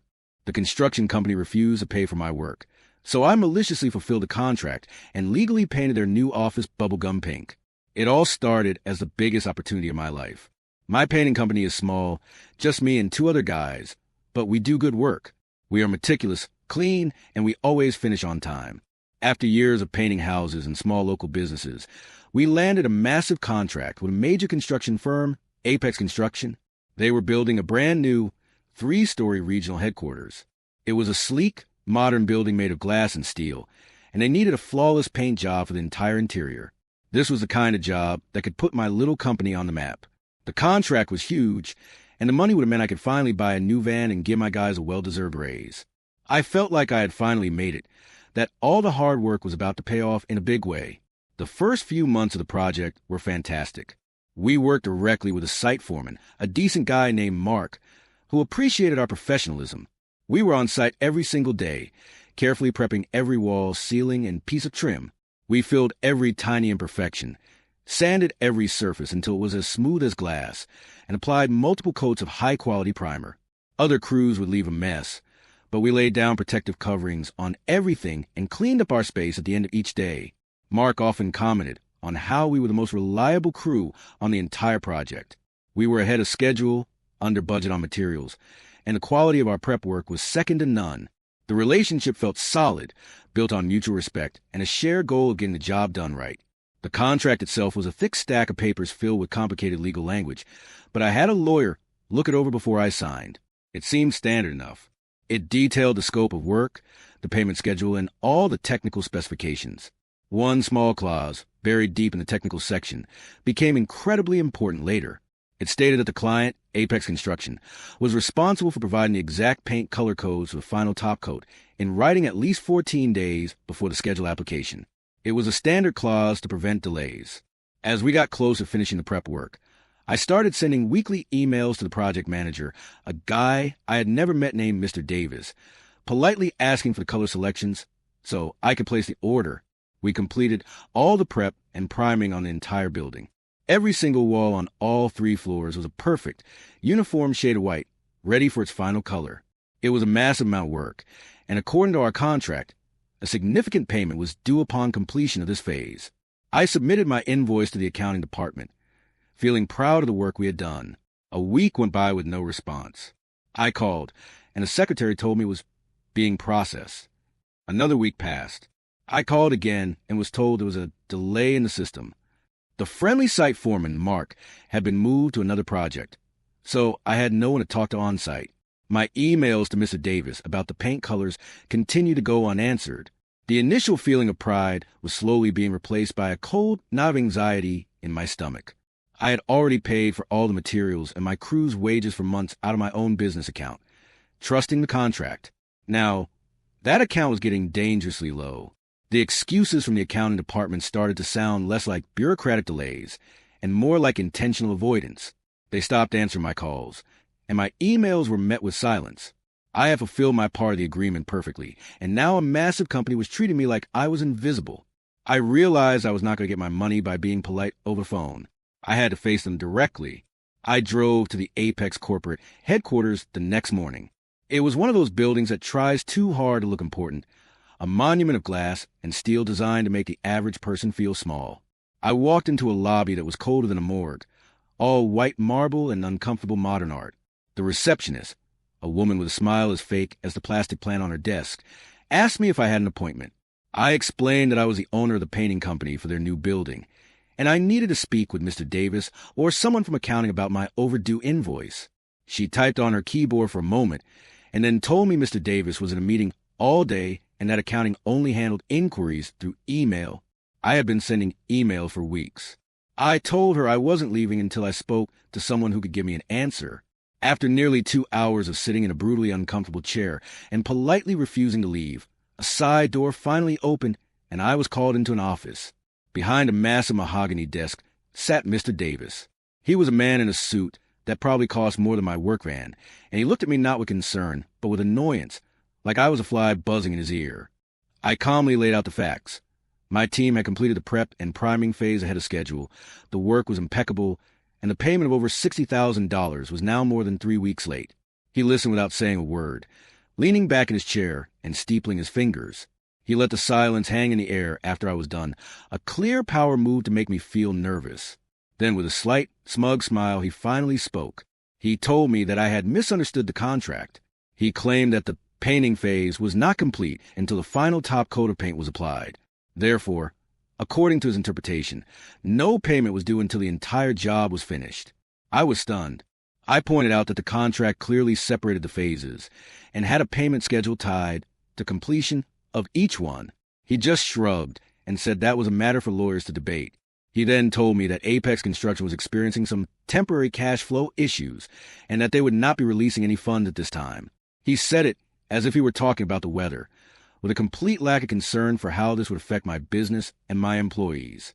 The final blow came when he leaned forward, his smile gone, replaced by a cold, hard stare. He told me that if I and my crew walked off the job, Apex would consider it a breach of contract. Their legal team, he assured me, was very good at what they did. They would sue my small company into bankruptcy for the delays and the cost of hiring a new, more expensive contractor to finish the work. I was trapped. I had to finish the job using my own money to pay my crew and buy the final paint, all with no guarantee that I would ever see a single dollar from them.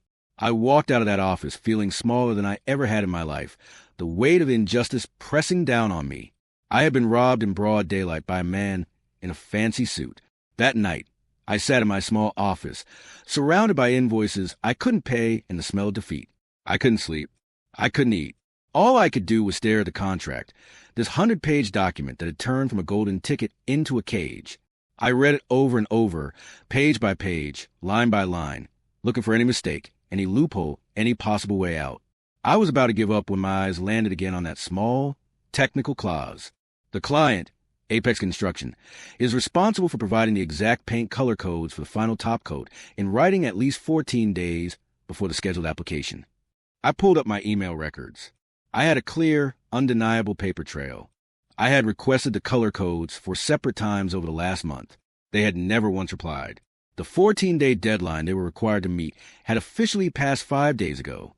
A slow, wicked idea began to form in my mind. The wicked idea that formed in my mind was simple, but it felt like a bolt of lightning.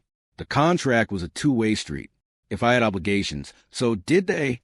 Their obligation was to provide the paint color codes in writing. Their failure to do so was not just rude. It was a breach of their own terms. I spent the entire night hunched over my laptop, fueled by black coffee and a burning sense of injustice, researching contract law. I looked up case studies and legal precedents.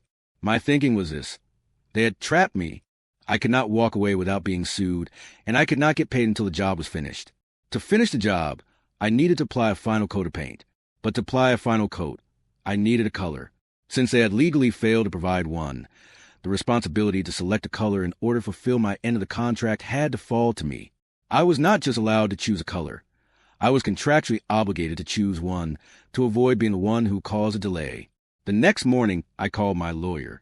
I explained the entire situation, from the missed payment to Mr. Davis's threats to my discovery of the color clause. At first, my lawyer was cautious. He warned me about the risks of provoking a massive corporation. But then I emailed him a copy of the contract with the clause highlighted, along with a chain of emails showing my repeated, unanswered requests for the colors. There was a long silence on the other end of the phone as he read everything. I could almost hear the gears turning in his head. Finally, he spoke, and there was a note of amusement in his voice. He confirmed my theory was surprisingly solid. Since Apex had defaulted on their specific duty, I, as the contractor, had the legal right to use my professional judgment to select a suitable, commercially available paint to complete the work as specified. The key was that I had to actually finish the job. Walking away was not an option, but finishing it on my own terms now was. This was my weapon. Now I had to choose the ammunition. I closed my eyes and pictured that sleek, minimalist office building. I imagined Mr. Davis walking into his corner office, full of arrogance and expensive furniture. What color would completely ruin that image? What color would be a daily, screaming reminder of his mistake? I thought about obnoxious lime greens and blinding safety oranges, but those felt too aggressive. I needed something more insidious, something that was technically a perfectly fine color, just the most inappropriate color imaginable for a corporate headquarters. And then it hit me, a color that was cheerful, juvenile, and utterly unprofessional. A color that would make every serious meeting feel like it was taking place in a dollhouse. Bubblegum pink. Not a subtle, classy blush. I wanted a bright, loud, unapologetic pink that screamed immaturity. With a new sense of purpose, I took the last bit of money from my business account and went to the largest paint supplier in the city. I walked up to the counter and asked a man for a sample of their most vibrant pink. He showed me a color swatch labeled Princess Peony. It was perfect. I placed an order for 200 gallons of it in the highest quality, most durable interior finish they had. The store manager had to come over to confirm the order. He looked at me, then at the color, then back at me. He asked if I was sure, explaining that this was a non-refundable custom mix. I just smiled and said, I have never been more sure of anything in my life. My two guys met me at the shop to help load the van. When they saw the cans, their jaws dropped. But after I explained the whole story, they started to laugh. They were loyal guys, and seeing me finally fight back filled them with a new energy. We arrived at the construction site the next morning before anyone else. The building was a silent, empty canvas of perfect white walls. It was our masterpiece of preparation. For a moment, I felt a pang of regret for what I was about to do to such a clean surface. But then I thought of Mr. Davis and his smug smile, and the regret vanished, replaced by cold determination. We cracked open the first 5-gallon bucket. The color was even more shocking in person. It was a thick, syrupy, dazzlingly bright pink. I dipped a roller into the tray, loaded it up, and walked the main wall of the grand 2-story lobby, the very first thing anyone would see when they walked in. I took a deep breath and rolled a single, long, vertical stripe of bubblegum pink right down the center of the wall. It was done. The war had begun. The next 3 days were a masterclass in professional painting. My guys and I worked with a level of focus we had never had before. We were not just painters anymore. We were soldiers on a mission. We started in the grand lobby and worked our way up, floor by floor. The sound of our rollers echoed through the empty building, a steady rhythm of rebellion. We cut in every edge with razor-sharp precision and applied the bubblegum pink paint with a flawless, even finish. The color was shocking. In the stark, modern building with its gray, concrete floors and black metal trim, the pink was an explosion of absurdity. Open-plan offices, executive suites, conference rooms, even a large kitchenette area, all were systematically transformed into a bright, cheerful nightmare. We were not vandalizing the building. We were beautifying it with malicious intent. On the second day, the first signs of trouble began. An electrician came in to install some final light fixtures and stopped dead in the lobby, his toolbox clattering to the floor. He just stared, his mouth open, at the sea of pink that greeted him. He pulled out his phone, snapped a few pictures, and made a frantic call. Soon after, a few other tradespeople started showing up, not to work, but just to look. They would stand in the doorways, whispering and pointing, some of them trying to hold back laughter. The news was spreading through the grapevine. We ignored them and just kept working. We were a well-oiled machine, moving from room to room, leaving a trail of perfect, luminous pink in our wake. The building was no longer a symbol of corporate power. It was becoming a monument to our revenge. The inevitable confrontation happened on the morning of the third day. We were working on the third-floor executive wing when we heard the elevator doors slam open and the sound of heavy, angry footsteps. Mr. Davis stormed into the hallway, his face the color of a ripe tomato, a stark contrast to the pink walls surrounding him. He was sputtering, unable to form a complete sentence at first. He pointed a shaking finger at me and yelled that I was insane, that I had destroyed his building, and that he was going to sue me for every penny I had. He demanded we stop immediately, threatening to call the police and have us arrested for trespassing and vandalism. He was a storm of pure, unrestrained rage, completely losing the cool, professional image he had in his office. I calmly set my roller down, wiped my hands on a rag, and walked over to my tool bag. My crew stopped working and stood behind me, a silent, unified front. Mr. Davis continued to yell, his voice echoing unpleasantly in the pink hallway. I pulled out a clear plastic folder. Inside was a copy of our signed contract, a printout clause about the paint color selection, copies of the 4 emails I had sent requesting the colors with timestamps, and a letter from my lawyer explaining my legal position. I handed the folder to him. "It's all in there," I said calmly.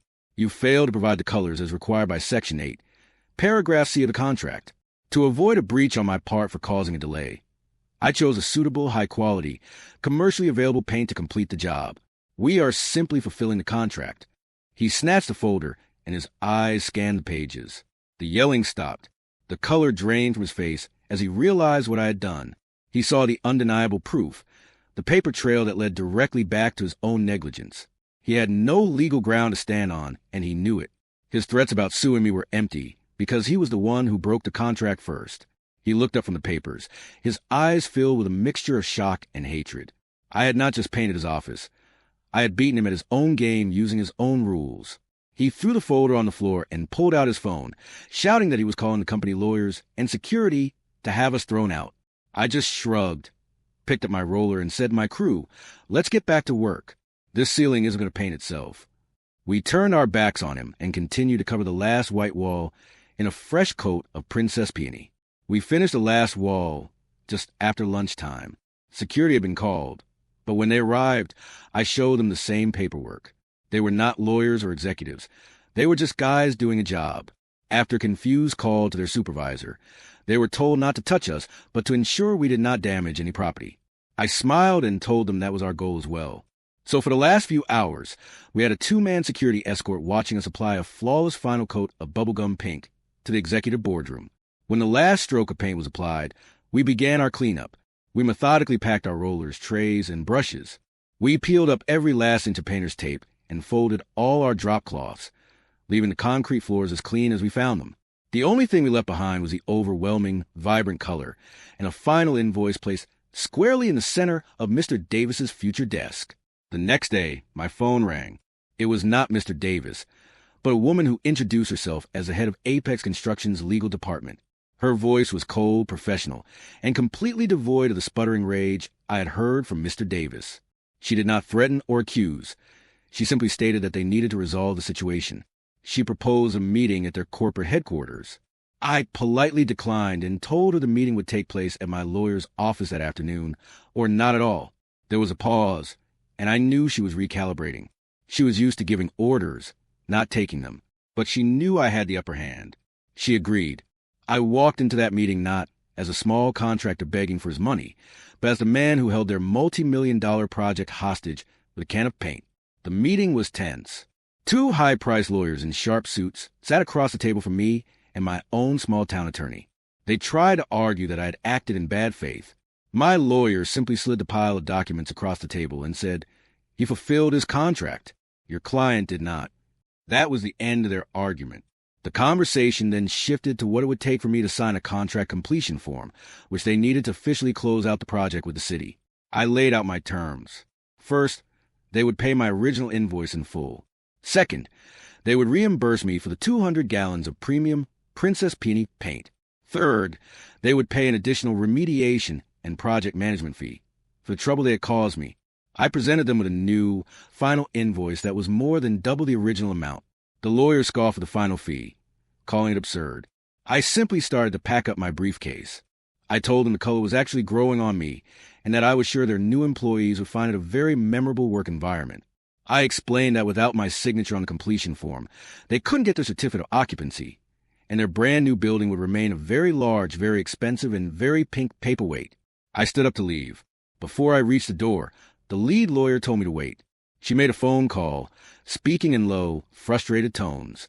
When she hung up, her face was tight with anger. She agreed to all my terms on one condition, that I accept a certified check and sign the form right then and there. They had a courier deliver the check within the hour. I walked out of that office with a check in my pocket. So large it felt unreal. I paid my crew what they were owed and gave them the biggest bonuses of their lives. I bought a brand new work van, paying for it in cash. A few weeks later, I drove past the Apex headquarters out of curiosity. There was another painting company's van parked outside. Through the large glass windows, I could see a new crew, covered in drop cloths, painstakingly applying primer over the endless walls of bubblegum pink. They were erasing my work, but they could never erase what happened. I hadn't broken a single rule or breached any contract. I had simply done my job with malicious precision. The entire experience taught me a valuable lesson. Big companies can feel powerful, like they can crush a small business under the weight of their resources, and lawyers. They count on you to be scared, to back down, and to give up. But sometimes, all you have to do is read the fine print. Sometimes the most powerful weapon you have is to follow the rules they wrote, but in a way they never expected. My revenge was not loud or violent. It was quiet, legal, and coated in a beautiful, flawless, bubblegum pink finish. And I know for a fact that somewhere in that building, Mr. Davis now sits in an office painted a boring, corporate beige. But every time he closes his eyes, he probably still sees pink. A Karen stole my parking spot, so I called my friend in the tow truck and gave her a lesson in karma she'll never forget. The day started out like any other frustrating Saturday. I was at the massive city mall during a huge holiday sale, and the parking lot was a complete war zone. Cars circled like sharks, everyone desperate for a spot. After about 15 minutes of this slow, painful hunt, I finally saw the golden light. The reverse lights of a car flickered on. I did what any polite driver would do. I pulled up behind it, flipped on my turn signal to claim my prize, and waited patiently. The spot was perfect, right near the main entrance, a true treasure in this concrete jungle of chaos. I could already feel the small victory, the relief of finally being able to start my shopping. It was a simple thing, but in a crowded parking lot, finding a spot feels like winning the lottery. Just as the car pulled out, creating the beautiful empty space I've been waiting for, a massive, gleaming white SUV came speeding down the aisle from the opposite direction. I saw the driver, a woman with a classic sharp blonde bob haircut and oversized sunglasses, look directly at me and my blinking signal. For a split second, I assumed she would see I was waiting and continue on her way. But instead of slowing down, she accelerated. With a sharp, aggressive turn, she whipped her giant vehicle into the spot, the tires screeching slightly in protest. She had completely ignored me, stealing the spot I had patiently and properly waited for. She was so close that if my car had been an inch further forward, she would have hit me. I sat there for a moment, completely stunned by the audacity. I honked my horn once, a short, questioning beep, thinking maybe, just maybe, it was a mistake. The woman, who I had already mentally nicknamed Karen, got out her car without even a glance in my direction. I decided I couldn't let this go. I rolled down my window and called out politely, "Excuse me, I was waiting for that spot." My signal was on. She finally turned to look at me, but there was no apology in her eyes. Instead, she gave me a smug, dismissive smile and said in a loud, condescending voice, "Looks like you were just a little too slow, honey. Better luck next time." Her complete lack of consideration was infuriating. She then made a big show of grabbing her expensive purse from the passenger seat and locking her car with a loud chirp of the alarm. She strutted past my car, her head held high, as if she had just accomplished something truly great. I was left sitting in the middle of the aisle with a line of impatient cars now forming behind me, their drivers starting to honk. The injustice of the situation was boiling inside me. It wasn't just about a parking spot anymore. It was about the sheer, unapologetic rudeness and the feeling of being completely disrespected by a total stranger who felt the rules didn't apply to her. As she disappeared into the mall entrance, I pulled my car over into a red, no parking zone just to get out of the way of traffic. I was fuming. My whole day felt ruined before it had even begun. I could just find another spot, probably miles away, and let my anger simmer all day. But then, as I looked at her horribly parked SUV, which was sitting crooked and slightly over the white line, an idea sparked in my mind. It was a brilliant, beautiful, and slightly evil idea. I remembered my old high school friend, Dave. Dave owns the biggest and busiest towing company in the city. A slow, happy grin spread across my face as I pulled out my phone and scrolled through my contacts to find his name. Karma was about to get a phone call. I dialed Dave's number, and he answered on the second ring with his usual booming voice. "Well, if it isn't my favorite customer, what can I do for you?" I quickly explained the situation, from the 15-minute wait to the smug smile on Karen's face. Before I could even finish, I could hear him laughing on the other end of the line. "Say no more," he chuckled. "I know the type. Thinks her fancy car gives her a special pass to be a jerk. Tell me exactly where you are. I've got a truck in that area that just finished a job. He can be there in 20 minutes, maybe less." I gave him the details, describing the white SUV and the aisle number. There was a satisfying sense of partnership in his voice, like we were a team about to execute a perfect play. He wasn't just doing a job. He was helping a friend deliver a very specific and well-deserved message. After hanging up, I knew I needed to make sure everything was completely legitimate. I got out of my car and walked casually towards her SUV, pretending to be on my phone. The closer I got, the more obvious her terrible parking job was. Her rear tire was at least a foot over the white line, encroaching significantly on the spot next to her. More importantly, her front bumper was sticking out into the driving lane. Anyone trying to make a turn into the aisle would have to swing wide to avoid hitting her. I took several clear photos from different angles, documenting the violation. I sent them to Dave, who replied almost instantly with a thumbs-up emoji and a text. That's a clear traffic obstruction. We are 100% in the right. She basically called us herself. This small fact made me feel even better. I wasn't just being vengeful. I was simply the instrument of the rules she had so arrogantly ignored. I found another parking spot a few rows away, one that had a perfect, unobstructed view of the entire scene. I reversed into the spot, killed the engine, and settled in for the show. A strange mix of excitement and nervousness washed over me. I felt like a film director waiting for the main action to begin. I watched families walk by, loaded down with shopping bags, completely oblivious of the drama about to unfold. Cars continued their slow, predatory circling of the lot. For everyone else, it was just a normal Saturday at the mall. But for me, and soon for Karen, it was going to be a day to remember. The 20-minute wait felt both incredibly long and incredibly short at the same time, each passing minute building the anticipation for the grand finale. Right on schedule, a massive gleaming red tow truck with Dave's company logo emblazoned on the side turned into the aisle. It moved with a slow, deliberate purpose that commanded attention. The amber lights on its roof began to flash, casting a rhythmic, pulsing glow across the nearby cars. A driver in a crisp, professional uniform hopped out, looked at his paperwork on a clipboard, and then walked directly to the white SUV. He circled the vehicle once, taking his own pictures, a standard procedure that added another layer of official business to the entire operation. A few other shoppers started to slow down, their curiosity piqued by the sight of a brand-new luxury SUV about to be towed from a prime spot. The tow truck driver worked with a calm, methodical efficiency that was fascinating to watch. He attached the heavy-duty straps to the wheels. The sound of metal ratchets clicking and tightening echoed in the concrete parking garage.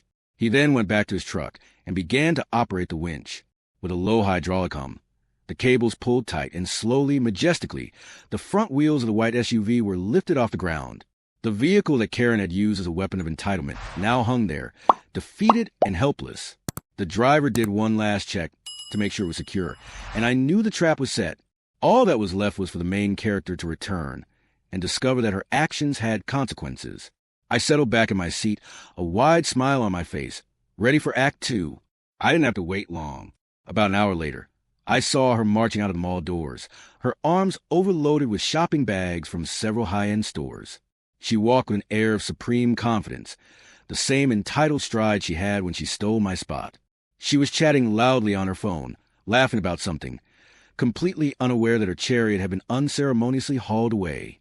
She approached the spot where her car should have been, and for a moment, she just stopped.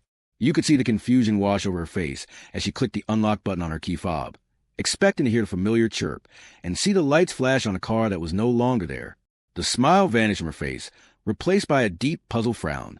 Her confusion quickly morphed into disbelief and then into pure panic. She clicked the button again and again, faster this time, aiming it around the area as if the car might have magically moved a few feet. She spun in a circle, her eyes wide, scanning the rows of vehicles. I saw her drop a couple of her shopping bags, their contents spilling slightly onto the greasy pavement. She started pacing back and forth in the empty spot, muttering to herself and gesturing wildly with her phone. It was at that moment that she looked up and saw the red tow truck, my friend Dave's truck, stopped at the end of the aisle, waiting to merge into the main parking lot artery. Her white SUV was hooked securely behind it, a sad and expensive trophy. A sound of pure, unfiltered rage escaped her lips. It was a half-scream, half-gasp that made a few other shoppers turn and look. Her eyes followed the tow truck, and then they began to frantically scan the nearby cars, as if looking for a culprit. That's when her gaze landed on me. I was just sitting there in my driver's seat, watching everything unfold. I didn't try to hide. In fact, I made direct eye contact and gave her a small, simple wave. The recognition dawned on her face, and her rage found its target. She abandoned her spilled shopping bags and began marching toward my car with the intensity of a charging bull, her finger pointed directly at my windshield. She reached my car and began banging on the passenger side window with her fist, her face turning a blotchy shade of red. "You did this," she screamed, her voice muffled slightly by the glass. "You had my car stolen. This is all your fault. You are going to pay for this." She was completely unhinged, drawing even more attention from passers-by, who were now openly staring and pointing. She continued her tirade, demanding that I get out of the car, that I call the truck back, that I fix the mess she had created. It was a classic Karen meltdown, a spectacular explosion of entitlement, and a complete refusal to accept any responsibility for her own actions. I let her go on for a good 30 seconds, enjoying the show she was putting on for the entire parking lot. Finally, when she paused to take a breath, I calmly pressed a button and lowered my window just a few inches. I looked at her, not with anger, but with a kind of pitying amusement. "Ma'am, your car wasn't stolen," I said in a calm, even voice. "It was towed." She opened her mouth to scream again, but I cut her off, using the exact same condescending tone she had used with me earlier. "You were parked illegally and obstructing the flow of traffic. I guess you were just a little too slow to follow the rules. Honey, better luck next time." I watched as my words, her own words, hit her. Her jaw snapped shut, her eyes went wide, and for the first time since I saw her, she was utterly and completely speechless. Her speechless moment was brief, like the calm in the eye of a hurricane. The shock was quickly replaced by a fresh wave of incandescent rage. Her face, which had been pale with surprise, turned a deep shade of crimson. "You think you're so clever, don't you?" she shrieked, her voice cracking with fury. "I am going to sue you. I am going to sue that tow truck company. I am going to find out where you work and get you fired. You have no idea who you are messing with." She pulled out her phone, her fingers jabbing at the screen as she dramatically announced, "I'm calling the police and mall security. You're going to jail for harassment and for stealing my property." I simply watched her, my expression calm. I knew the law was on my side, and her empty threats were just the loud noises of someone who has never been told no in her life. Within a few minutes, a mall security guard appeared. He was an older man with a tired look on his face, suggesting this was far from the first ridiculous dispute he had to mediate. Karen immediately ran to him, launching into a highly theatrical and mostly fictional account of what happened. According to her version, I had been stalking her in the parking lot, became enraged for no reason, and maliciously had her perfectly parked car towed away as some sort of sick prank. She pointed at me, calling me a menace and a psycho, a few fake tears even welling up in her eyes to complete the performance. The guard listened patiently, his hand on his belt, his expression unreadable as he let her finish her dramatic monologue. When she was finally done, the guard walked over to my car. I politely rolled my window all the way down. "Sir, can you tell me what happened from your perspective?" he asked in a weary but professional tone. I calmly recounted the events exactly as they had occurred. I told him how I waited for the spot, how she sped in and took it, and how she insulted me when I pointed it out. I then explained that I noticed her vehicle was parked over the line and was creating a traffic hazard by sticking out into the aisle. I didn't call the tow truck to be malicious. I explained calmly. I called them to report a vehicle that was parked improperly and unsafely, according to the rules posted on the signs all over this garage. My calm, factual tone was a stark contrast to her wild, emotional accusations. The security guard looked from me to her, then back to the empty parking space. "Do you have any proof of this illegal parking?" he asked. That was the moment I had been waiting for. "Yes, I do," I replied. I held up my phone and showed him the crystal-clear photos I had taken earlier. The pictures, complete with a timestamp, undeniably showed her back tire a good foot over the white line and her front bumper jutting out into the lane. The evidence was irrefutable. The guard studied the photo for a moment, then looked at Karen. A slow nod of understanding passed over his face. He had seen this story 100 times before, and now he knew which version was the truth. He turned to face Karen fully and said in a firm, official voice, "Ma'am, based on this evidence, your vehicle was parked in violation of the parking lot regulations. The tow was legitimate. There is nothing I can do." The color drained from Karen's face. Being proven wrong so publicly by an authority figure was a blow she clearly wasn't prepared for. The guard then reached into his pocket and pulled out a small business card. He handed it to her. It was a card for Dave's towing company. "This is the company that has your vehicle," he said. "You will have to call them to find out where their impound lot is and what the fees will be to get it back. He gave me a final, quick nod, then turned and walked away, his job done. Karen was left standing there alone, her face a perfect mask of defeated fury, clutching the card that was a key to her very expensive and inconvenient lesson. She stood frozen for a long moment, staring at the small business card in her hand as if it were a venomous insect. The fiery rage seemed to flicker and die out, replaced by a cold, stark realization. The public humiliation was complete. The few remaining onlookers who had watched the entire drama now started to lose interest and walk away, leaving her alone in her self-made disaster. She slowly bent down to pick up her spilled shopping bags, her movements clumsy and defeated. All the arrogant confidence she had earlier was gone, replaced by the slumped shoulders of someone who had just lost a very public and very stupid battle. She didn't look at me again. She couldn't. Instead, she tucked the tow company's card into her purse, gathered her things, and scurried away towards the mall exit, not with strut, but with a hurried pace of someone desperate to escape the scene of their own embarrassment. I watched her go, and I didn't feel anger anymore, just a profound sense of satisfaction. There was no need to honk, or yell, or have the last word. The situation had spoken for itself more loudly than I ever could. I put my car in drive and pulled out my spot. As I drove past the empty space that had caused all the trouble, I saw that in her hasty retreat, she had left one of her smaller shopping bags behind on the ground. It was a perfect, sad little monument to her terrible day. I drove out of the parking garage and into the afternoon sun, the frustration from earlier completely gone. The world felt a little more balanced, as if a small but significant wrong had been righted. Later that evening, after I got home, I gave Dave a call to thank him and to get the final details. He answered the phone laughing. "You are not going to believe the performance she put on here," he said. He told me that Karen had arrived at the impound lot about an hour after the incident, a whirlwind of fury and designer perfume. She demanded her car back immediately, screaming that it had been stolen and that she was going to sue his entire company into bankruptcy. Dave's dispatch crew, who are veterans of these kinds of encounters, just calmly slid the paperwork and a calculator under the glass window. They explained the fees to her, item by item, with infuriating politeness. And the fees were glorious. There was a standard towing fee for a private property impound. Then, Dave had added a special equipment fee because of how she was parked. Since it was a Saturday, there was an after-hours release fee. And finally, the daily storage fee, which had officially started the minute her tires touched the dirt of his lot. The grand total came to $457. Dave said he could hear her gasp through the thick security glass. She argued and threatened for another 10 minutes, but in the end, her only choice was to pay. The best part? Her main credit card was declined. The ultimate humiliation. She had to sheepishly pay the massive bill using a combination of a debit card and another credit card, all while the dispatch team watched without a hint of emotion. Hearing that final detail was the perfect conclusion. That nearly $500 bill was a far more effective lesson in civility than any screaming match in a parking lot. She didn't just lose her time and her money. She lost her dignity, piece by piece, all because she couldn't be bothered to show a little common courtesy. I never saw that woman or her giant white SUV again, but I have a feeling she's a lot more careful about where and how she parks.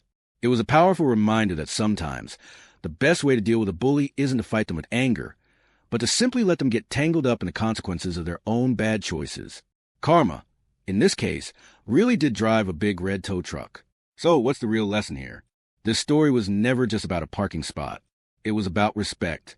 It was about the simple, unspoken rules we all agree to follow to make living together in a crowded world a little bit easier. People like the woman in this story operate on the belief that they are more important than everyone else, that their convenience matters more than the rules. They push and shove their way through life, assuming no one will ever push back. But what this shows is that you don't have to become angry and loud like them to make a point. You don't have to sink to their level. Sometimes, the most powerful thing you can do is stay calm, know the rules better than they do, and use the system they ignore to hold them accountable. Her aggression was met not with more aggression, but with quiet, methodical consequences. Her rudeness cost her nearly $500 and an entire afternoon of stress. My patience cost me nothing. It's a reminder that actions always have consequences, whether they happen immediately or a little later. So, stand up for yourself, but do it smartly, because in the end, karma might be slow, but its bill always comes due.